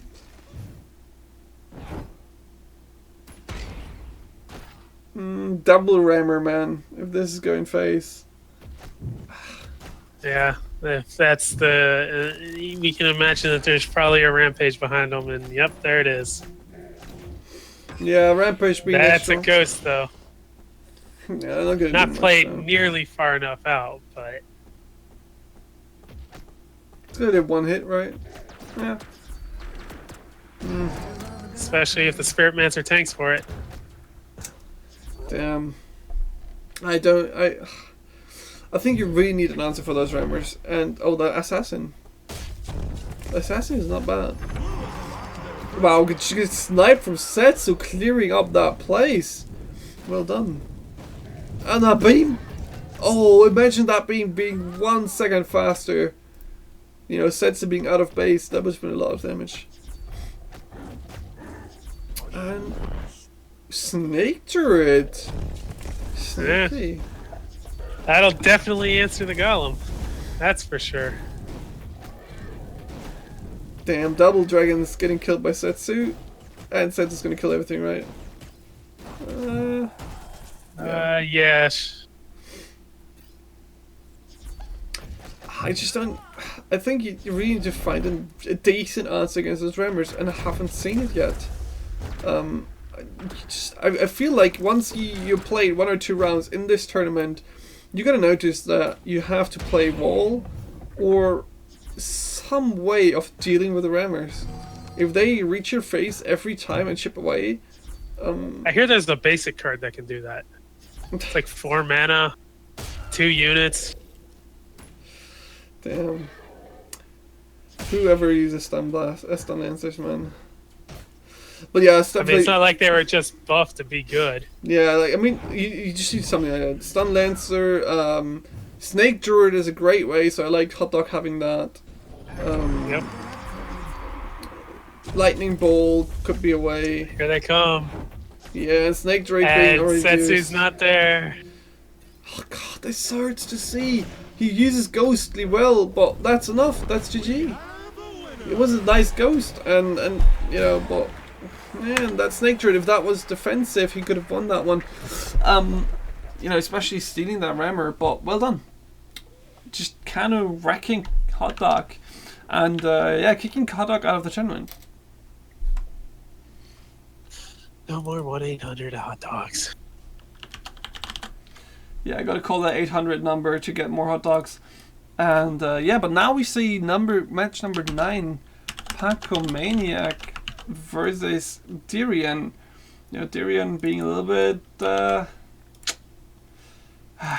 you know, special in the first round. Let's say it that way. Come on, you know you love to see the return of Call to Arms. Yeah, but I would not. But okay, well, You loved it. the new Call to Arms actually makes a little bit more sense for me, and you know, it's definitely more viable for me as from a fun perspective. You know, way more fun than the other one. But the way he played it, oh god, that's. I mean, I've always said that Call to Arms would be a lot more fun to play with if it was aggressive, and that's definitely what he was doing with it. Yeah, definitely. So yeah, let's head into the first round. Pacomaniac versus Dirian, 3:24. Starting in 3, 2, 1, and let's go. Damn, this game is making me spectate the wrong ones all the time. I'm just trying to get the first round at least with the, you know, the right one on the top and on the left. But it's hard. Okay, so definitely switched up the gameplay here. Switched up the plan. Playing a control deck now as Stormbringer. I like it. Boo! No Call to Arms. Nice Stormbringer here. Nice Warrior, you know, getting work done. Losing the middle though. Yeah, he needs to be the first one to spawn again. Warrior Annihilator against the Dragon. That was expensive. That was 4 mana to deal with those 3. Plasma Reeds that, you know, Apep could have dealt with by himself. But yeah. Black Hole Fireball. Yeah, I guess Paco's playing his double black hole again. So if he doesn't anticipate the Annihilator. Oh, that fireball! So unfortunate. I have not seen a second Black Hole, so he might only have the one. So maybe he plays 1 and fireball. So he needs to save his fireball for Annihilator. Otherwise he will just, or you know, there's a big surprise waiting for you. If you capture both bridges, that last stand could get a lot of value. But he did get a free healing fireball, so he's got a pair of those, and that will definitely work very well with the Dragon Pack. The question is, are you able to time it right while the Annihilator is shooting you, and are you able to get the value, you know, if you don't lose the game by just experience? This is the man that had the powerful heal ball play earlier. He did play it well, right? He did have the good plays earlier, and he did have the timings perfectly. But right now, man, having not even half the experience that Dirian has, 72 to 32, that is insane. And as Stormbringer, you know, once you get rolling, I don't think there's a stopping you. The third perk is definitely a big pickup for Stormbringer. Yeah, I mean, even perk 2 makes you win every trade that you could get with the with the Plasma Marines, right? Like, except if you're cheating and using Stun Blast. Damn, Paco cheating with a Prowler in his picture and Stun Blast against the Stormbringers. Nice timing there. But Stun blasting. What game are you watching? sorry, Shock Rock, my bad. Stun Blast is banned. His cheating is, you know, they're getting me as well. Nice. Well done. Good black hole. But still, that Annihilator is just waiting for his prey. Darren is just all the way, all the right cards. Doesn't have the mana to save it. Tyrion is trying to bait him out somehow. He's not playing the Annihilator. I don't think I agree with this decision. That's a lot of Plasma Marines. Yeah, Cannon Roller with increased range is so effective. Oh, wow, splattering that helicopter. I don't see the way of Paco winning this. He's playing the direct counter. Tyrion is just having the perfect answers to all those dragons. He has Plasma Marines, tons of them. He has Fireball. He has Annihilator. He has Sniper Squad. That's just so many ways of him. I think he's given oh, no, maybe not. He was sitting on 10 mana for so long. All the time in the world will not let you win this round. Maybe it was more... Wow, these timings are so good. Paco definitely showing great skill. Yeah, there's the Annihilator. Yeah, no way to deal with that. Stormbringer just so fast with the shots and snipes. The only way for Paco Maniac to win this one would have been maybe a cheeky 4-drop Prowler or something. Sorry, a 4-drop. Wait, what could it be? Prowler's 5-drop. What could be a good 4-mana free drop for him to win this round? Rammer? Chain Lightning? Chain Lightning, maybe? Not enough to kill the Annihilator, though. I don't know. It could be another Fireball. That'd be a good one too. Yeah, I just don't see a way of him winning here. Imagine Spirit Infusion being 4 mana, you could get it for free. Oh, bad timing. First missed time that we see from Paco. Still, well played, well done by him. He definitely showed the way he plays, right? I think he did pretty much everything possible to him according to the situation. But yeah, there's no way to win against this control deck as the Dragon Nest or Dragon Pack deck. Yeah, this is what happens when you only have a single win condition in your deck.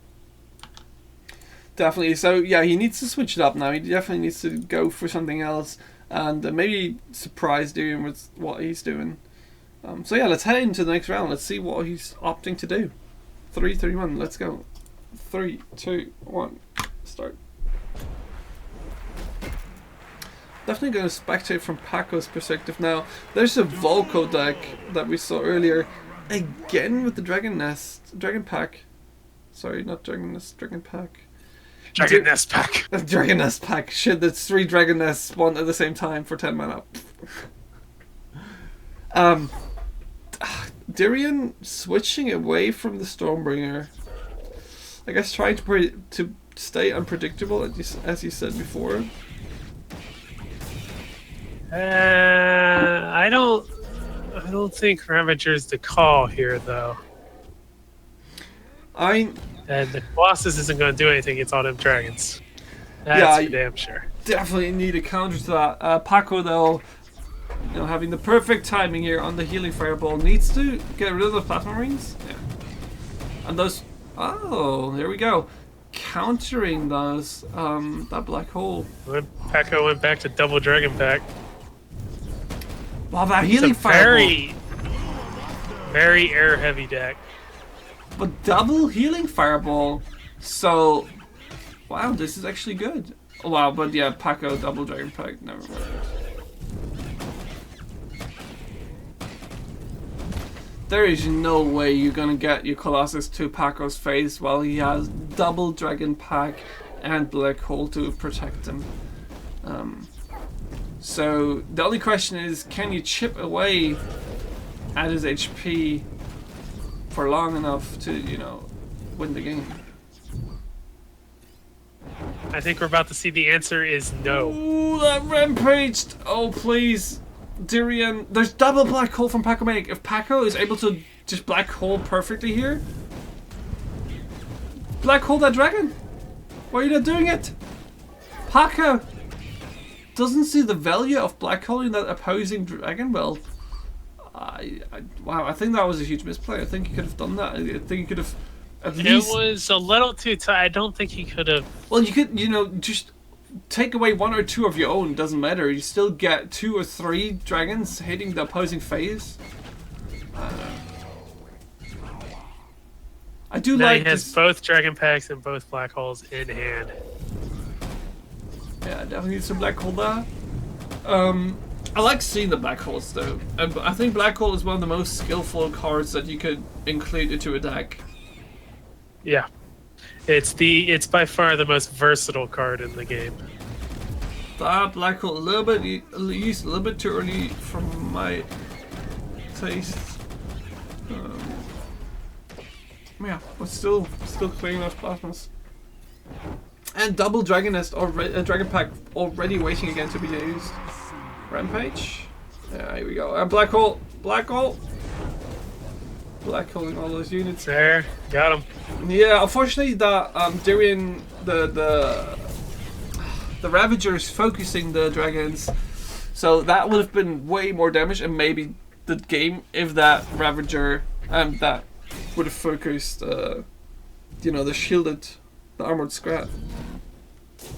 Frenzy dragon to victory. Oh god, Frenzy Dragon. But yeah, but if Paco reached level 3 with Volko, oh god, save you. That's Yeah, 100 that DPS. rampage becomes a dead card, but everything's got a rampage. What a great black hole. Denying that rampage. Bad timing on the shock rock. Okay, so 2 dragons, not too much danger posing here.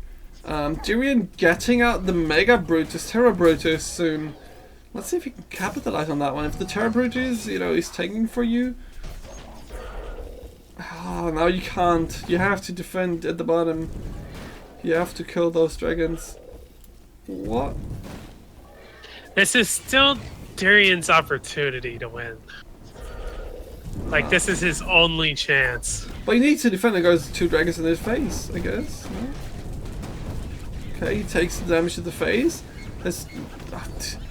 He's trying to support Terra Brutus, but dude, Terra Brutus is just 13 DPS. Why would you focus on that one? If you had Fireball now, that would be so good.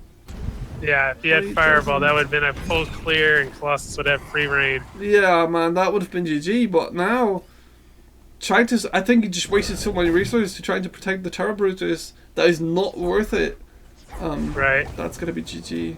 He Those actually dragons. needed to let the Terra Brutus die. Yeah. So that all that stuff walked away.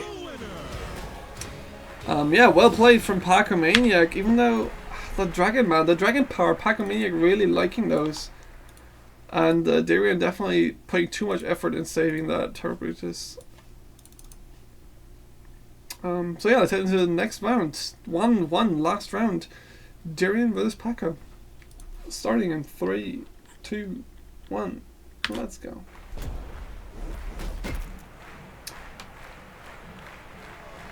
It's on. So yeah, Paco completely switching up now. Going for double Battle Shihu. Damn, is this some kind of Palace deck? Battle Shihu without a Stun Blast, obviously, because that one's banned from the tournament. But Battle Shihu, why Chain Lightning, not Fireball?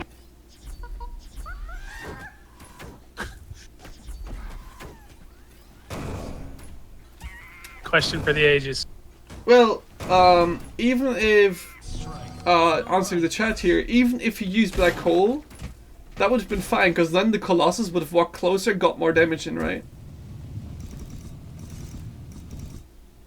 Because of the Black Hole, you know, just...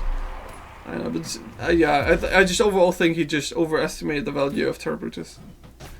But now Pacomaniac has the Brutus, and... Oh god, okay, there's a perfect counter. See, this is why I was asking as well, why do you use Chain Lightning? I don't see the value of Chain Lightning here. Why don't you go Fireball? Fireball kills the Cannon Roller, while Chain Lightning doesn't. Fireball kills the Annihilator, Chain Lightning doesn't. And we haven't seen... The only thing I can think of is that he remembers those giant Plasma Marine pushes, and that would allow him to clear the entire side of Dyrion's map. I guess. Oh, how he wishes he had Fireball now. Okay, so he can beam the top. Yeah, Beam will still give him value. Yeah, definitely. I guess in this specific case, Beam was even better, right? It was 400 damage plus killing both minions. So taking those 400 damage and 8 mana worth of minion. definitely good. Definitely a good one. Yeah, I don't see the real pressure coming, to be honest. Nice black hole. If he's able to stun, which we know he probably will be able to because his timing is always good, that cannon roller actually doesn't need to. Wow, I didn't expect the battle shield to be Monkey that fast. fast. Yeah. Yeah, he actually does have increased speed, so. Damn. I mean, I just, you know, as soon as he reaches Feeding Frenzy, 50% movement speed, 50% attack speed, that's going to be a real issue. Darian not having a clean way to answer it. No boomer, I think. Does he? I don't think Battle Shield should be that much of an issue as he is right now. Oh, double Shield. Oh, he's going to be a big issue. Especially with Frenzy, because you'll want to Black hole, answer them black quickly. hole, black hole, nice. Each attack 150. And then the stun, now, that's going to do so much. Oh god, that's so much. Wow, just barely staying alive, but there's Chain Lightning Beam and Shock Rock, so that's GG. Big attack. What's the flavor? We're going with Beam flavored. Beam flavored, not the Shock Rock kill that dipshit wishes for. But yeah, I know, Shock Rock best kill. Damn. Paco just really showing off great skill at the moment. Definitely my favorite player of the tournament from showing great skill by the utilization of black holes, sick fireballs, healing fireballs, shock rocks. You know, spotting the invisible assassins. Right, that was him, right? Yep. So wow, just Paco Maniac definitely a player you should watch out for. So yeah, next round, Rush second versus Mephisto. This one's gonna be interesting. Rush second, all red, being the latest champion, definitely a good player. We've seen him multiple times, disqualified multiple times from that tournament. But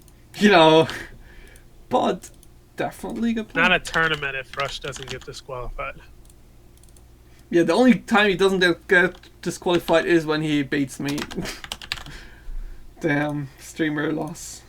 That's some big conspiracy going on. Yeah, so Rush second versus Mephisto.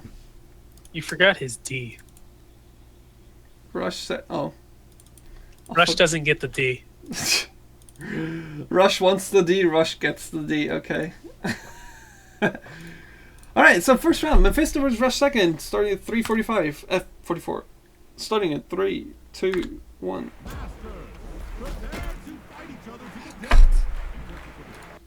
Restarting that side swap.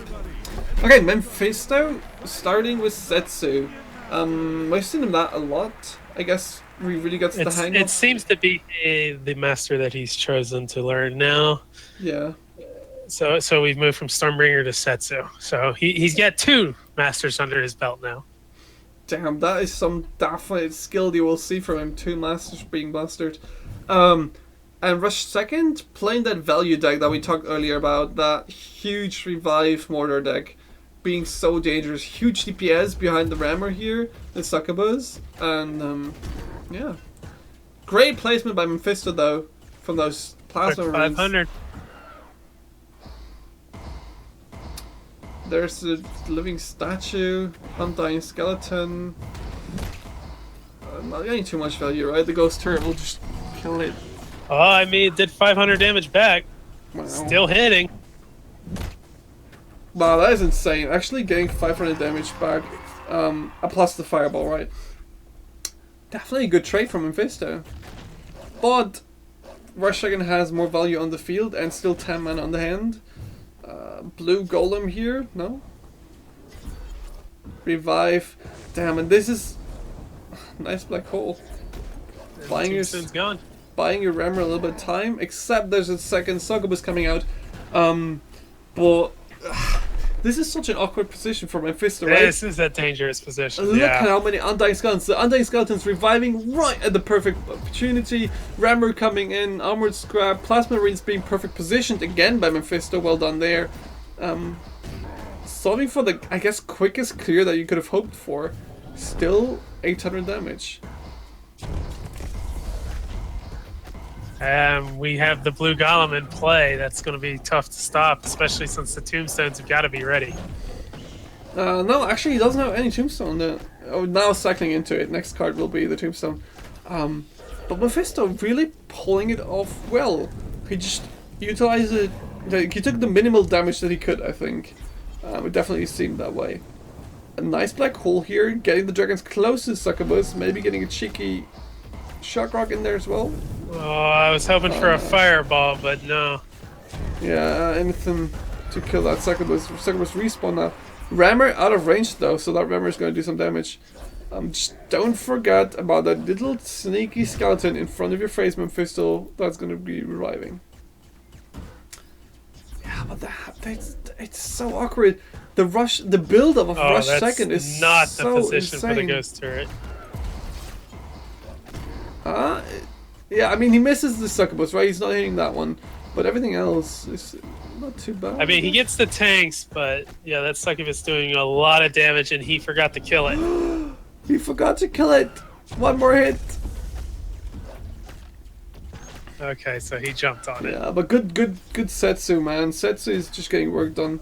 Still Rush Second. Now we have a big build up. push coming the other way, but Blue Golem's going to turn a lot of this around. Yeah, he needs Beam for that. If he had Beam now, clearing that Blue Golem hitting face and the Tombstone, great move. Oh, he doesn't. And now this is the swing. This is a nice back and forth. This is actually what I like most about Mini Masters. If you have really nice, balanced back and forth games, but it just seems like Rush Second's attack pack way more punch to it, right? So much bigger. The build up time. Now that he has now that we're a little further into the game, he's able to bring up the Blue Golem to help counter these pushes, and Mephisto doesn't really have much to deal with it. Yeah, unfortunately he gets a revive on the Scrat. I would have liked him to not play that one, instead get a more valuable revive. Well, this attack will be strong enough, right? Triple skeletons. Succubus clearing the field. Blue Golem going to the face. Succubus still alive. Blue Golem revive if he kills it next. Definitely not a position you want to be in. And that's going to be game. Yeah, it's just one revive that's enough to, 7 mana advantage without a real option to answer it. You need Beam for that. Beaming it right now would be great. And still the Undying Skeletons, man, coming back for the surprise attack. And yeah, that's going to be game. Getting the resets in, well played, but just enough. Well played. Shock Rock there. Black Hole. Man, these games, they both play so well.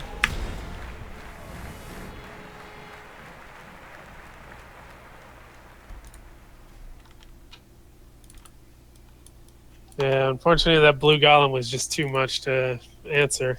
7 mana, get it from the Tombstone, and it's so much to push off the back of after a push. And then you get the free revive for a second push. Alright, let's head into the next game. Mephisto Rush Second, round 2. Starting in 3, 2, 1, let's go. But yeah, nice game, definitely what we expected, right? These are two of the very best players that we have. Mephisto, even though he had a big break, definitely one of the best players. And Rush Second proving himself over and over again that he is definitely one of the best as well. And Mephisto getting back into the comfort zone, going back to Stormbringer. Beam now to counter potential blue golems. Not needed in this case. Yeah, and we got Rush switching over to Setsu instead of sticking with that Mortar. Oh, poor timing. What a nice clear, man. Really nice, efficient clear from Mephisto. Oh, and Worthy Scrat. Great one here. Especially since Mephisto... No... He just... Double whirly. Too bad Succubus. Yeah. If that Setsu jump would support them right now, that would be great. Nice shock rock. Man, these guys top level plays here. I mean, but now Mephisto's building up for the last stand, right? Last stand coming in, both bridges captured. That's gonna hurt.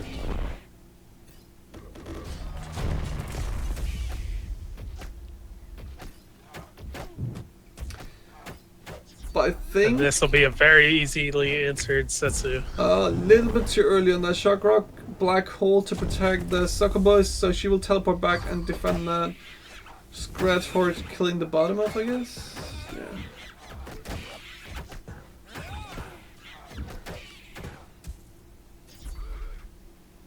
So Quite. yeah, it was I guess enough. Oh, that heal fireball restoring the succubus. This feels bad. Shock rock. Mephisto definitely still has the answers in hands, but I feel like it's getting harsh for him. Yeah, I think he's being a little too greedy with these bridge shrines. oh god. I mean, you don't want to place them next to your hero so they get fireball, right? You definitely Well, want to I have them out mean- of fireball range. I mean, I think he needs to let them stay dead in his hand.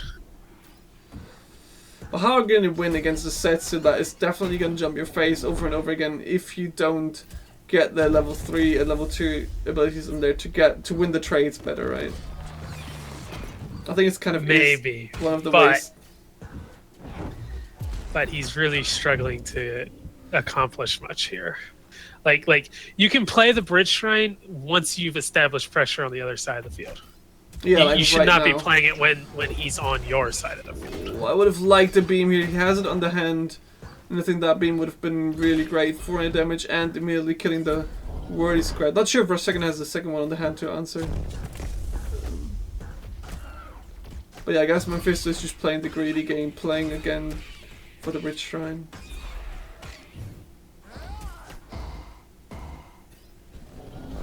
Ghost turret range definitely helpful. That second is not gonna get more value. She's dead.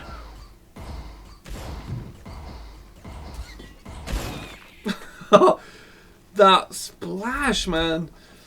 Boomer, always nice to see if a boomer hits. Last end. Yeah, definitely. I would like Played to. a little further back than I would have liked. Yeah, same here. I was just about to say you should have placed that earlier or more to the front. Word is scrap being so effective here. No, he just needs that healing fireball. No? He's already used it. Alright, yeah, he just used it before, right? So yeah, now I think now Mephisto has his game. He survived long enough. He made a stalemate, right? He just stabilized the game from 60 or 70 experience. Could win the trades, as we predicted, kind of. And then now that he wins the trades, Rush second has to go face, but he missed what 2 minutes of going face, and that is 1,000 damage gone or something. And these sets of jumps are not helping. I think Rush second really needs to be way more aggressive against the Stormbringer like this. Now Stormbringer is level 3 ability, way too comfortable positions. Bridge Shrine's coming out. Unfortunately, Mephisto managed to pick a pretty strong counter to the deck that Rush switched to, even without being able to see it. And I think your stream went off. I Or at just least don't. it did. I think there was two options for us second to win this game. One was use the Setsu jump to kill those bridge shrines, or go Setsu jump the face as much as you can. After like I don't know, you see the last stand being dropped, jump the face. He has not much mana. You're gonna take like 100, 200 damage or something. Repeat, rinse and repeat, rinse and repeat. I think those were the two options that he had. Now Mephisto reaching Mana Frenzy. There's no way for us second to win this one. And yeah, And he realized it. yeah, he realized at just that moment and quits the game.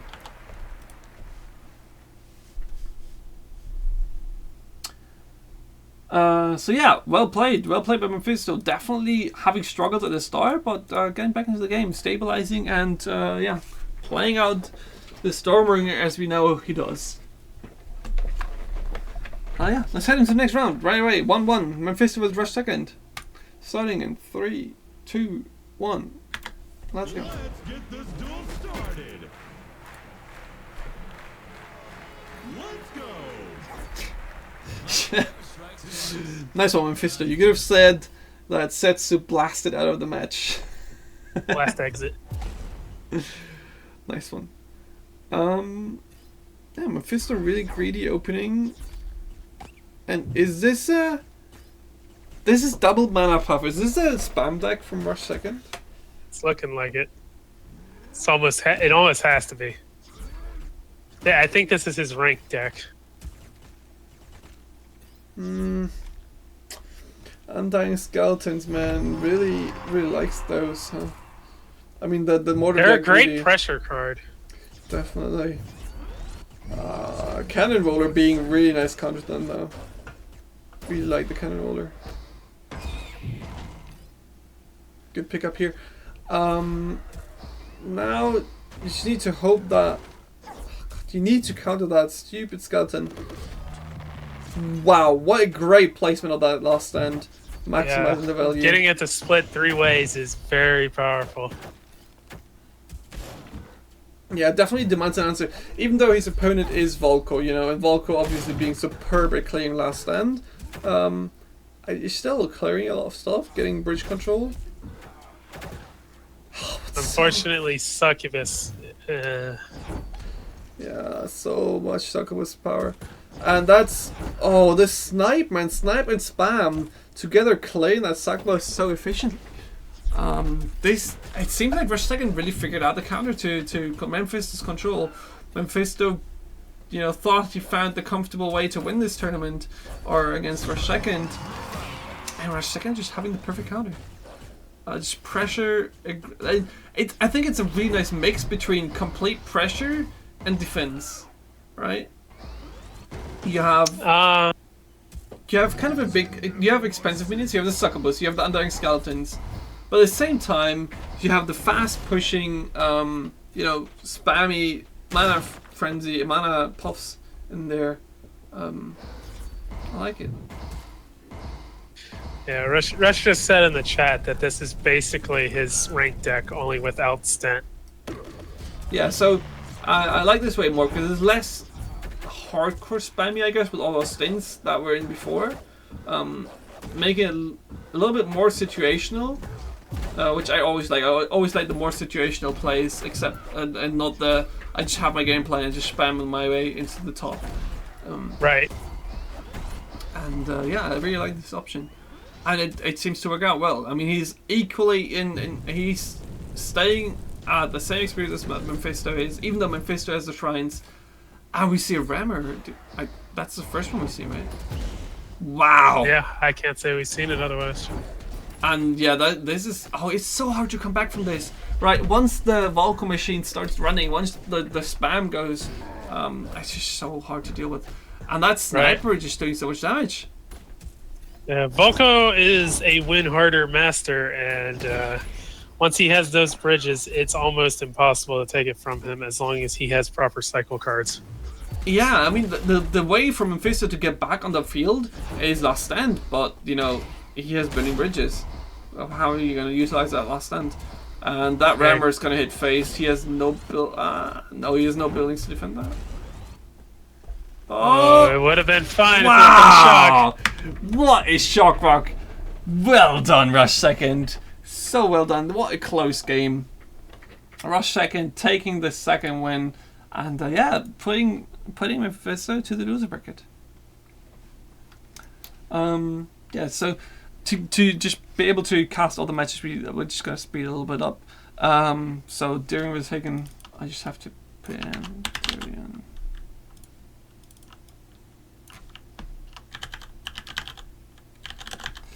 Do you think that he won just by default, just having that deck against Mephisto, or do you think Mephisto misplayed here? Mephisto wasn't applying enough pressure. Like when it comes to Volko, if he manages to get both bridges and keep them, it looks like the opponent never stood a chance. But if the opponent gets the bridges, then it almost looks like Volko never stood a chance. Yeah. Oh, okay. Next round, Durian vs. Hagenum. We're ready. 404. Not found. Starting in 3, 2, 1. Let's go.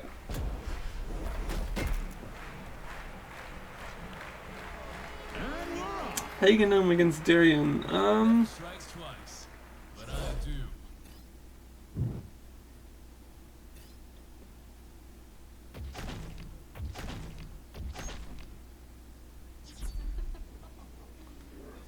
I see Durian kind of using the Stormbringer deck that he used before, I think, with the Warrior Sniper.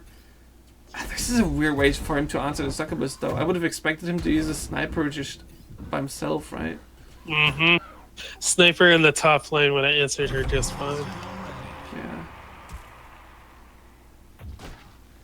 Still comes out the top, and Sniper Scrat doing 100 damage to the face. Drone Walker, what do you think about Drone Walker in this current, like in the allowed cards, right? Do you think it's a good? Drone Walker is generally a pretty good card. It's a 4 mana card, and the 4 mana is an awkward range. You know, it's the range of all the spells, so nothing really trades efficiently with it, but it's going to trade evenly. At the same time, he's not going to answer much. It's a solid card. I would use it over a warrior. Oh, really? You would actually, because I think the warrior is just so efficient at 3 mana being just above 2, but dealing with all the 2 mana drops that you could possibly space, and capturing the bridges, and being at the same time less situational than most 2 mana cards, because you actually can you use him pretty much any time and have him as a tank as well. Just sit in there. Yeah, but it's only a 350 health tank at best that eats 1 hit from a Cleaver. Oh yeah, And that's just not enough, in my opinion. well, actually, it takes 2 hits, right? And the Drone Walker takes 1. But yeah, Drone Walker definitely is a good card. I think there as well. I just wonder what would need to happen to Drone Walker to make it more viable. I think making it 3 mana would be too powerful. I don't think there's anything innately wrong with it. It's more the other cards. Yeah, I guess the other cards are just stronger, right? So it's not that card is too weak, but the others are just too strong to disregard them. It's that 4 mana range. It's very awkward. Like I said, what else do you have at 4 mana? You have spells, you have Rammer, you have Undying Skeleton, and then you have Drone Walker. You have Assassin there, but he doesn't get much action either because there's not much that sits at his damage range. And even if you were to buff him, he suddenly becomes really powerful, too powerful. Oh, look at this Sniper at the bottom lane, getting so much value here. Shooting at Setsu, shooting the Drone Walker. Oh. Wow, that Succubus is getting hammered. Yeah, Durian just completely controlling this game, I'd say. Barely ever in trouble. That little, rammer, of course it's going to reach face, and you're going to take some damage, but that's only 1 hit, and that's 7 mana gone for 340 damage, is it? Yeah. 300. Would have been better off just flat out beaming face. How much damage did Barrow do? 180? So 360 He does 180, 360 with the Rampage. Yeah, 360. Does 400. Yeah, but now Durian level 3, and I think Stormbringer, to be honest, Stormbringer level 3 is one of the strongest in the game, in my opinion. Giving you so much board control, and if you don't want to take that face damage, you gotta spawn something in the front. But then if you spawn something in the front, you gotta just, lose mana, because Stormbringer. I find Stormbringer to be weak, but that's because I don't play a style where the game goes late, whereas the majority of the community does, and that's why he appears to be so strong. Oh, Hagen Gnome going for the trade, trying to make the race happen with the beam, maybe? Not gonna happen, man. Not gonna happen. Yeah, Darian winning that game. Currently just controlling it, and again, I think going a little bit more aggressive earlier on with Setsu could have helped you win.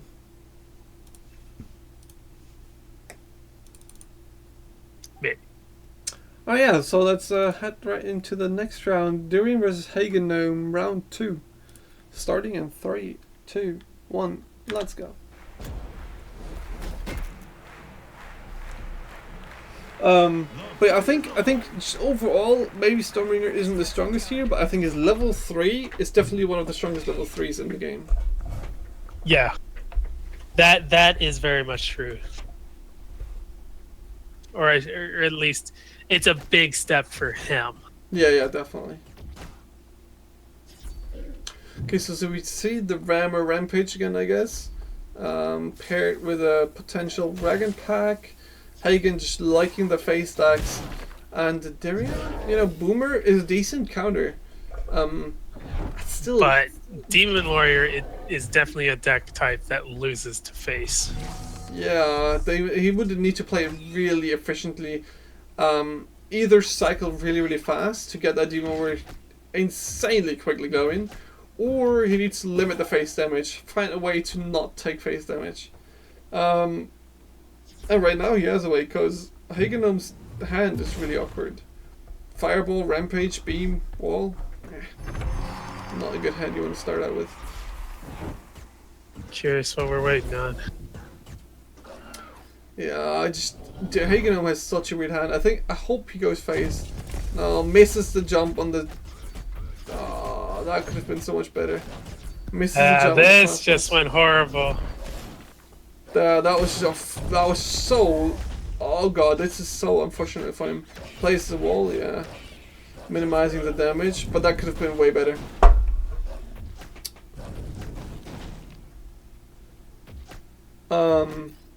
So yeah, dragons are going. Dragon Pack is a good card, right? But are you able to capitalize on it? 1 minute 40, second Demon Warrior, that's not too bad. And 1 minute 40 and having level 2 already is really good. That shield is really protecting Darian from the face damage and could potentially win the game. He just needs to stall out a little bit longer. And yeah, as you said, I think Hagen Gnome doesn't have the way to deal with the Demon Warrior efficiently. So I think as soon as he reaches level 3, he's already a big threat for him.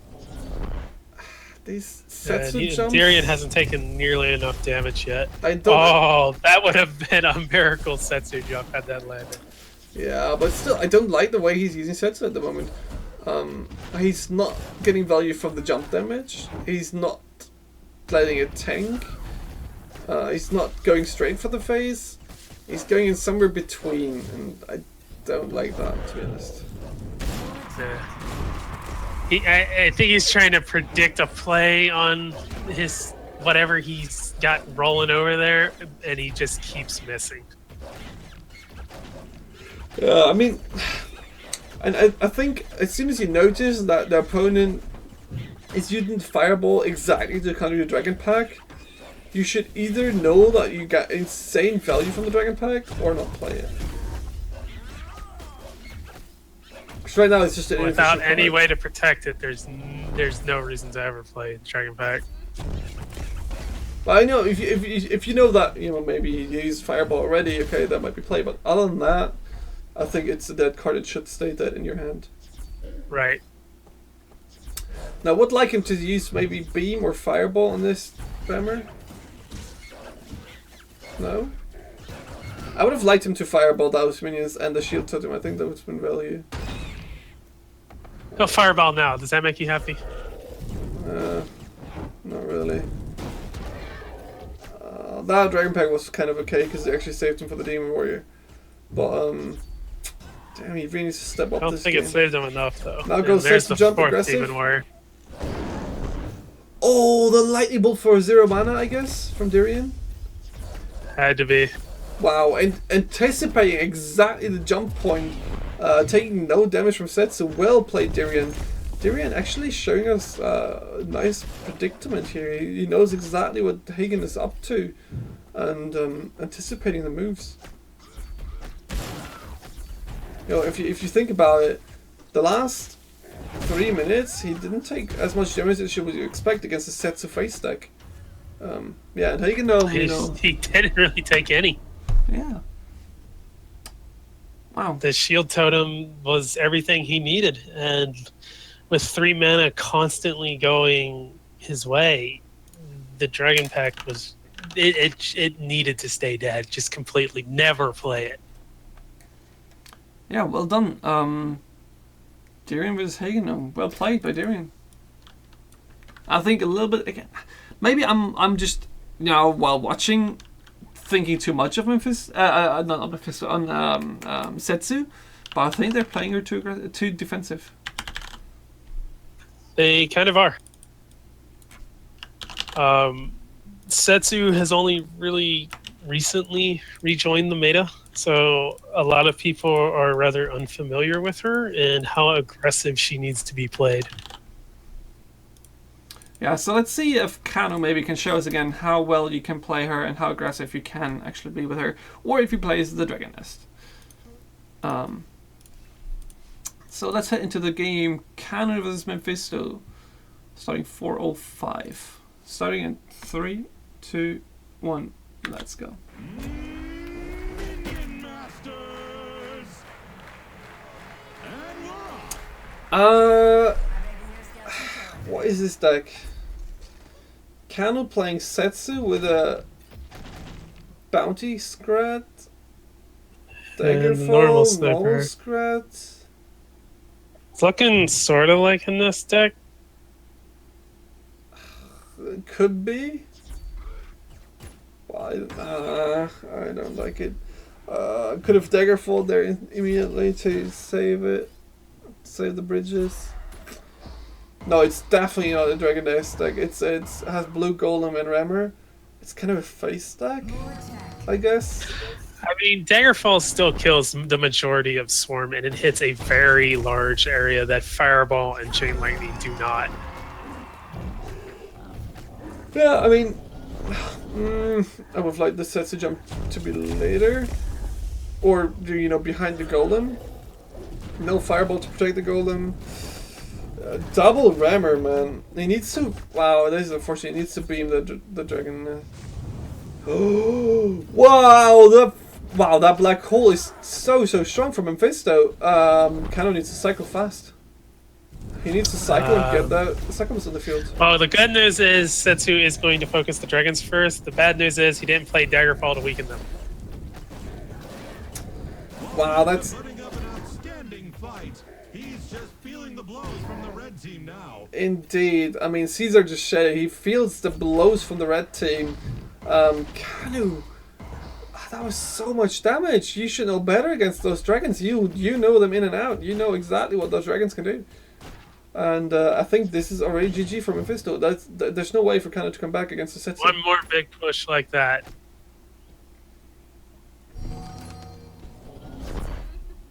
I just don't think there's a way.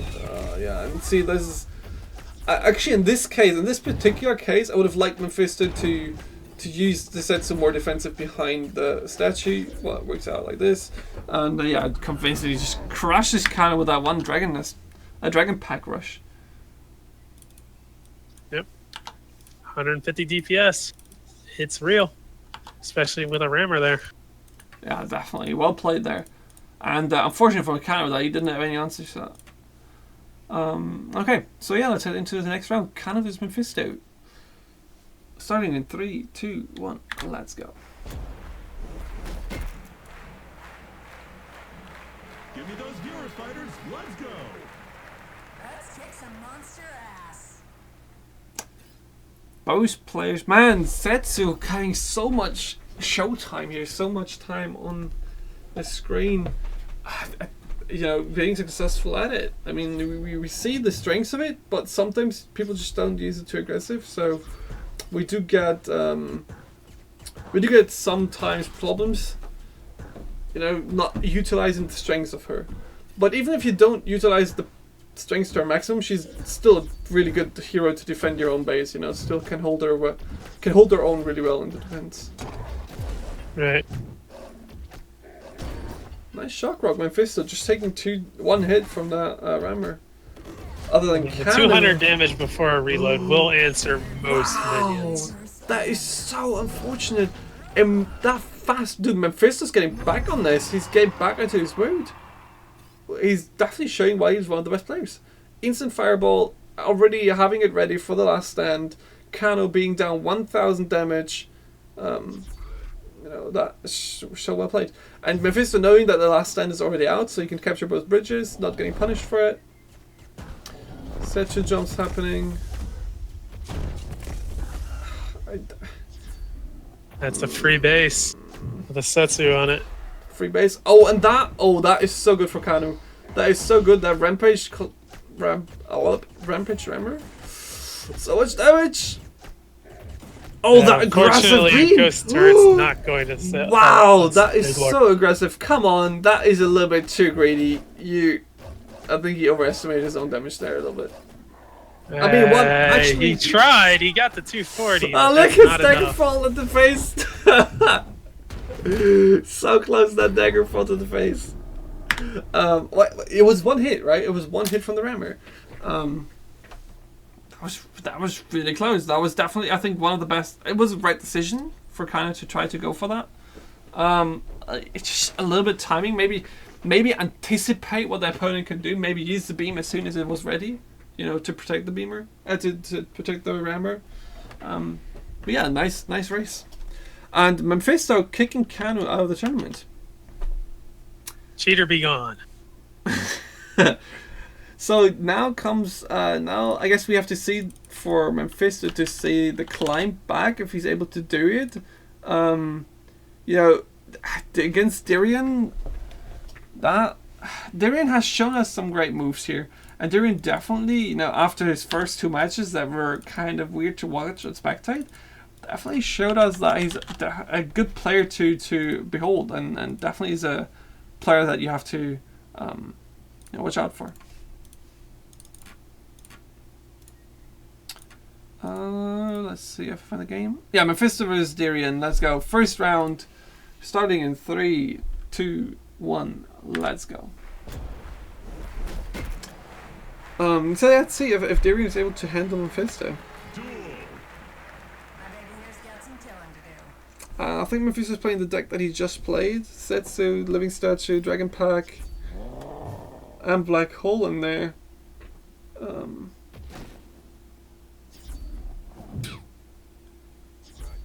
If he's able to spawn the Dragon Pack behind that Living Statue, that's gonna be so dangerous. You know, that's a huge tank. And if he's able to save up for the Black Hole, it's not playing it. Unfortunately, Ghost Turret's gonna clean it all up for Dragon Pack and arrive, so... But why is he waiting so long for the Dragon Pack? I would just play it right now. Well, now he could. Play the Dragon Pack, have the Black Hole ready. It said he uses A second wall.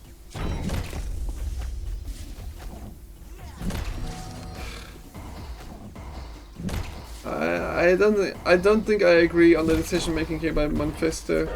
This could have been a way more dangerous attack with that Dragon Pack in the back of it.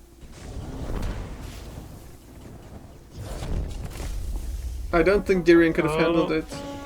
It's the call to arms deck. I had a feeling that's what was hiding there. Yeah, I mean, I still think that could have been a lot more damage. I mean, he's obviously getting the value from the Dragon Pack right now with the rammer. Good lord. Wow. And the Swarmers now. Swarmers being protected by the rammer. They're doing so much damage. He needs to kill this. The fireball at the rammer. Wow. See, that's what I meant. The Dragon Pack can get so much value if you black hole the fireball. People just think, okay, I'll fireball, I have a counter. I'm done. But no. That black hole is still in the game. And wow. Well played. Well faced. Well faced, indeed. Yeah, second round, Mephisto versus Darian. Wow. Let's just head right in.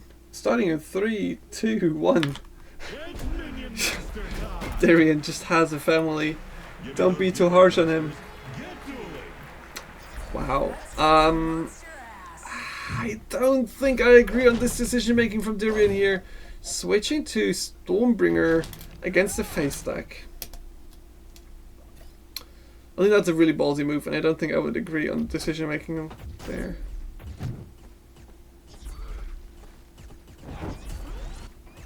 Wow, that value fireball hitting the face. 7 mana killed and 150 to the face. Even got it off before the cannon roller shot. That is he just predicted that so well, or just wanted to clear the plasma marines anyway. What do you think about the living statue spawn so close to the front, right? So aggressive. Why not use it in the back? Well, unlike the other bigs, living statue is only 5 mana, so playing him at the bridge is actually a viable option. I mean, you're able to immediately give him an escort, unlike say Troubadour or Colossus, where you have to bank mana for a bit. Yeah, look at this Setsu chipping away. That's 2 magazines emptied into Durian's face. And Living Statue getting the value, definitely. 3 hits. Hey, he's still hitting. Living Statue seems to be the new rammer, except, you know, doing more damage. Just going face. People don't respect it. Yeah, I mean, it was a threat before its buff, and people just hadn't discovered it. And now they have. Annihilator, great card here. Except the Setsu jump is going to wreck everything you just played. Cannon Roller and Annihilator gone. And, yeah.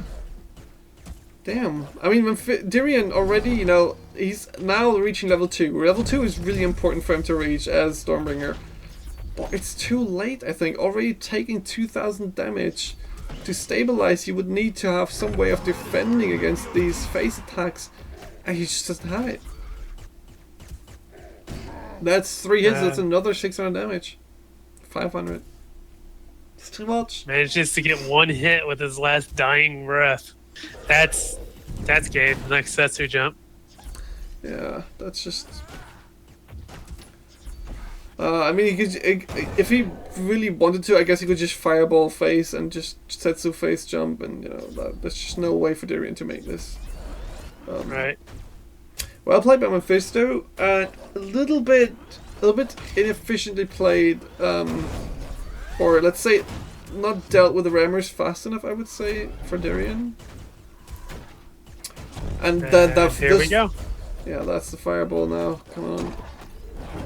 Here we go. That's GG. Well played, but an instant reload happening. Mephisto winning a second round against Durian, kicking him out of the tournament. Definitely in a more gentle way than the first round, but still taking the win. Mephisto just murdering all our pros. Yeah, damn. So, next club, Rush second. Against who's a Paco Maniac. Wow, this is the match I'm really looking forward to. Paco Maniac definitely is a player that I said it before, I've really enjoyed to see right now. This tournament, he has shown great skill, and you know, even though it seems like he's only going for Dragon Pack and the Dragon Pack plays, it's still such a skillful play or such a display of skill he's showing us today. So yeah, Rush second versus Paco Maniac. Let's start round 1, starting at 4:07. Right. Starting the round in 3, 2, 1. Let's go. Welcome to Minion Masters. Like, you know, I'm sure you in chat, he's spending all the legendaries on Rush. I mean, Rush second obviously being one of the strongest players in the game right now, and has proven this over and over again. But Paco, you know, technical wise, I've seen more crazy plays from Paco, to be honest. I don't know why you would put all your legendaries on a guy that keeps getting disqualified. that is another issue.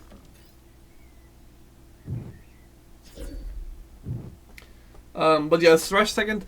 I really like this deck. The first time you play against this deck in this tournament, you think, okay, well, let me stabilize on the board a little bit first, and then let's go.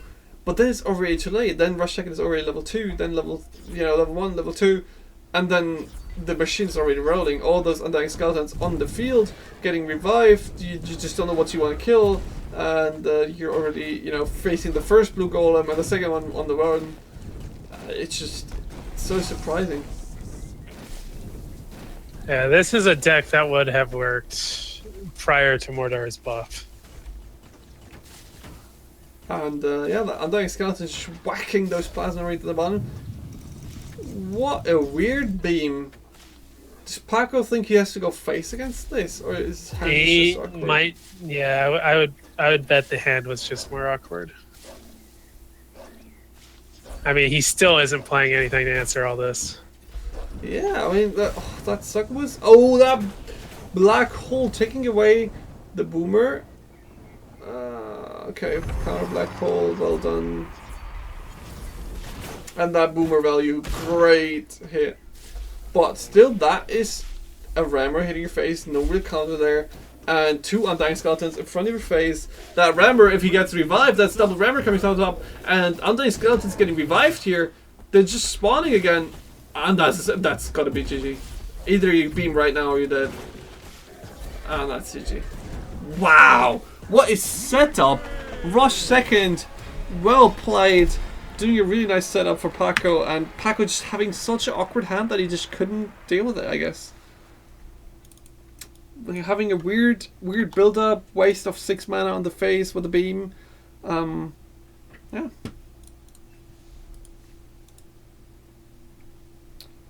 Alright, let's head into the second round. Rush second versus Paco Maniac. 4:15, you ready?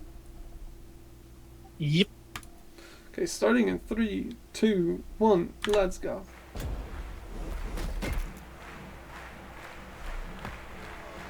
Let's go. I stand for rightness.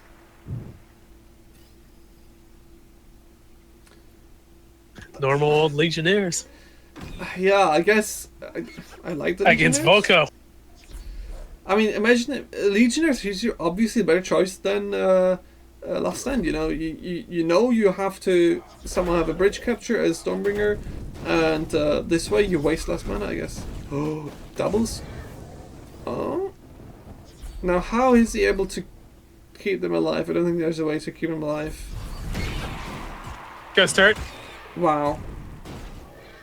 Wow, actually using Ghost Turret like that aggressively as a tank. Good decision making, Rush second. Well played.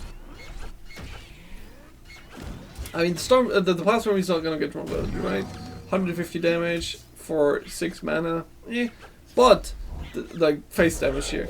But the damage before that and the way that he played it was really great. They killed the Dragon Pack. Paco, trying to maximize the value now on the Dragon Pack. But I just think... Wait, how did he just kill a Dragon Pack? He killed the whole pack. There's a succubus in there, though. Wow. That succubus just killed the whole pack. That is... Oh. Okay, I would have thought that it would die, but never mind. And while that is happening, Rush second is pushing the middle, taking the control, and once he reaches level 2, Paco is in big trouble. Paco having so many issues with all these control decks that he's playing against, right? Oh, Black Hole, nice. Oh, they got a couple ticks off, though. Yeah, but that's not enough against, Stormbringer being... Oh, here Fireball? Okay, actually it was enough to kill one. Never mind. I thought it was just barely. 100, Yes, on the other hand, he'll get some 150, damage. 200, 250, 250 damage. So I'll take it.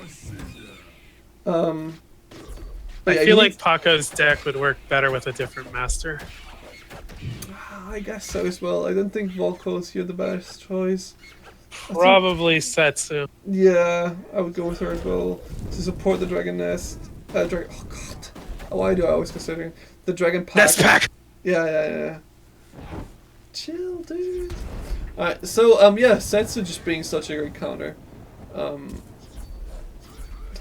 And yeah, I guess here the Succubus really needs to win the game. Wow. Getting killed immediately. Yeah. I think Rush second. He has all the options to. Oh god. Never mind. Okay, one shot is enough. Lucky for him that one shot was enough. If that dragon had 40 HP, that would have been a real issue. So Rush is asking me a question here, and let me answer it for everybody. The Succubus had 200 health, and those dragons each do 100 damage. When she goes to blink, there is a slight delay before she leaves melee range, and so they both manage to get the hit in and kill her. Yeah, so it's exactly the perfect timing. If you hit that at the same second, you're able to kill. Yeah, you'll see a similar thing with a very well timed Scrat Horde. They will do 100 damage to her before she blinks away.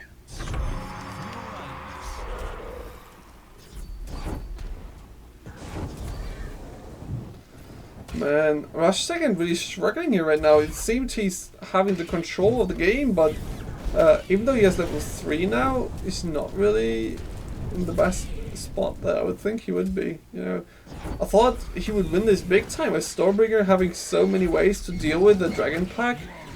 But he's not. And now that Paco is reaching level 3, his dragons are rampage by default. So if he's able to... Everything he has is rampage by default. Yeah, everything, but then, the only real danger coming from those dragons, I think. I mean, everything is suddenly a threat now. Even the propeller scrats are going to hurt.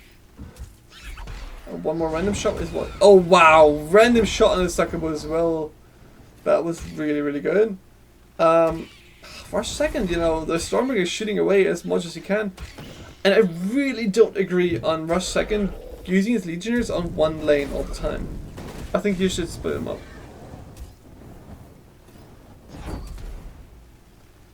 Is that a beam time here? Yeah. Well played. Nice beam. There comes Burning the Bridges, getting so much value. Is this a game that we're gonna see turning into a Mana Frenzy?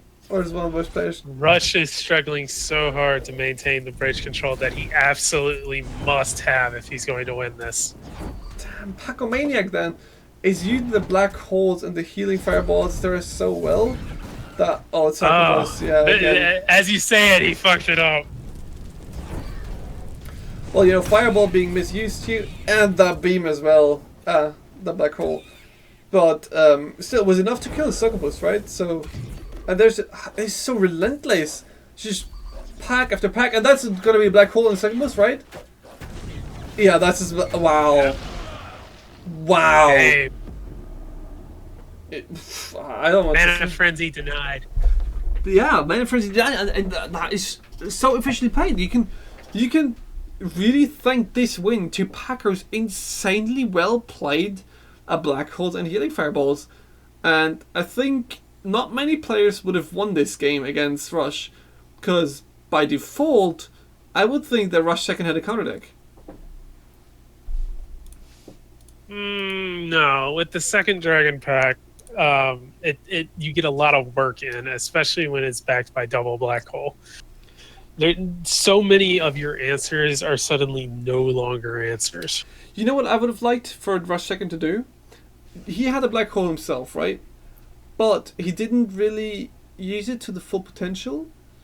I think, if Paco did this a lot of times, that he black holed Rush second's Succubus and then let his dragon fly into melee range and thus, killing it. Like twice or maybe 3 times tried to do it. What I would have liked to see was that, Rush used his black hole defensively, immediately black holing the dragons on the max range. So, giving the Succubus time to come out of her own black hole, and thus giving a real chance to fight. Yeah, that's one use that he could have done it for.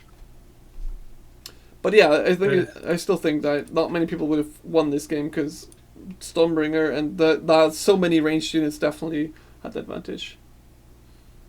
So yeah, let's head into. Wait a second. I just set the win. 1-1. So now it's 1-1, and we head into the third match of Pacomaniac versus Mephisto. No, wait, with this Rush Second. Is it? Wait, who is it? Yeah, Rush Second.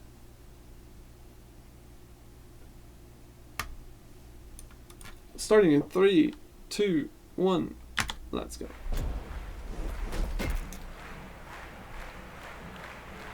Let's get freaky. Not really worth 2 mana. I think Black Hole protecting his succubus. I guess it takes a lot of timing, probably, and thus maybe because of the chance of mistiming or mispositioning, could make it less worth. See, what we see here is again Rush Seconds. Mortar deck. Has it been defeated yet? I don't think it has, right? I think it's unbeaten. Double Monkey. You need the. Okay. I would have thought that you would go the blue golem against that. Maybe you didn't have it. Unfortunate Maybe. focus. Shock Rock. No. I mean, Succubus is an alright answer to it. What if horrible focus for the monkeys? And I think too late Shock Rock by Pacomaniac. He had the chance for it. Beam immediately being countered by Black Hole. I like the plays that I see right now. All the high level players here, Rush, Paco, Mephisto, all using Black Hole and using it really well. Yeah, Black Hole is the best card in the game. It's the most versatile, and honestly, you should be seeing it in every round in high level play. And it's not that it's overpowered; it's that it's versatile. Yeah, definitely. As you can see, it's not only used as, you know, protecting your own minions against spells, but also to, you know, misposition opposing units, resetting a reboomer maybe. I don't think there's a way for this monkey to kill the succubus. Lots of black holes, but then a second one comes up, and that's game. Well, not game, but that's the end of the monkey. Yeah, damn monkey. So I think Rush Second here definitely has the advantage, right? He has succubus, he has undying skeletons, he has really annoying field plays, and the undying skeletons just slowly chipping away at Pacomaniac's HP. While Pacomaniac is more of an all-in deck, and he's missing Stun Blast. So if he had Stun Blast, those succubus would be dead, and this would be a completely different game. But he doesn't, and thus the chip damage from the undying skeletons is just, you know, doing its work. The all-in is getting denied by Rush Second with really well placed succubus, revives, ghost turret. Unfortunate sniper scrap revive. Is that gonna be a rammer revive? No revive, unfortunately. Wow, but do you see this value from the undying skeletons, man? It's insane. I mean, biggest pressure card in the game. That's again, like, what was it? 1,000? No, that was 600 damage, I think, by one undying skeleton or two. Yeah, and this is the finishing push that Rush Second was building for. Stun Blast here coming perfectly. Double succubus dealing with the monkish from the range. Not even the movement speed helping. Well done by Rush Second. So Beep, beep. that's it is semi-finals, I guess, for Rush Second against Pacomaniac. And thus, Rush Second again being in the finals, trying to defend this champion title. So let's see who's going to make it to him, Mephisto or Pacomaniac. Who's going to get the rematch? Both already played against him. It's clearly going to be me. once we see you in a tournament, we might see you past round 1, you know, at least as a loser bracket. And yeah, we're going to be excited to see that dipshit. Knew it. Don't worry. I'll tell him that he was easy too.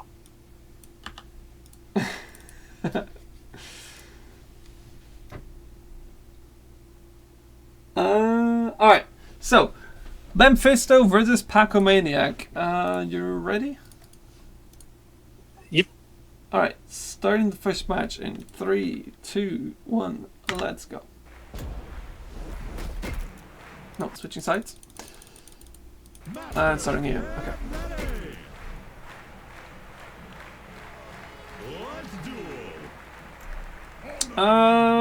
Mephisto, yeah, that's his Setsu Living Statue Rammer deck. I like that, and it was able to finish off last time pretty quickly with the Rammer and the Swarmers, right, hitting the face. Paco again going to the Dragon Pack, I guess, with the Volco. Yeah, it's the double Dragon Pack, double Black Hole. Plasma Marines, nice answer. Oh, and the Fireball being the Black Hole already being used, so yeah, Fireball was a great answer here. Well, he had the other Black Hole in hand, but if mana, he had right? used it, no, he had the mana.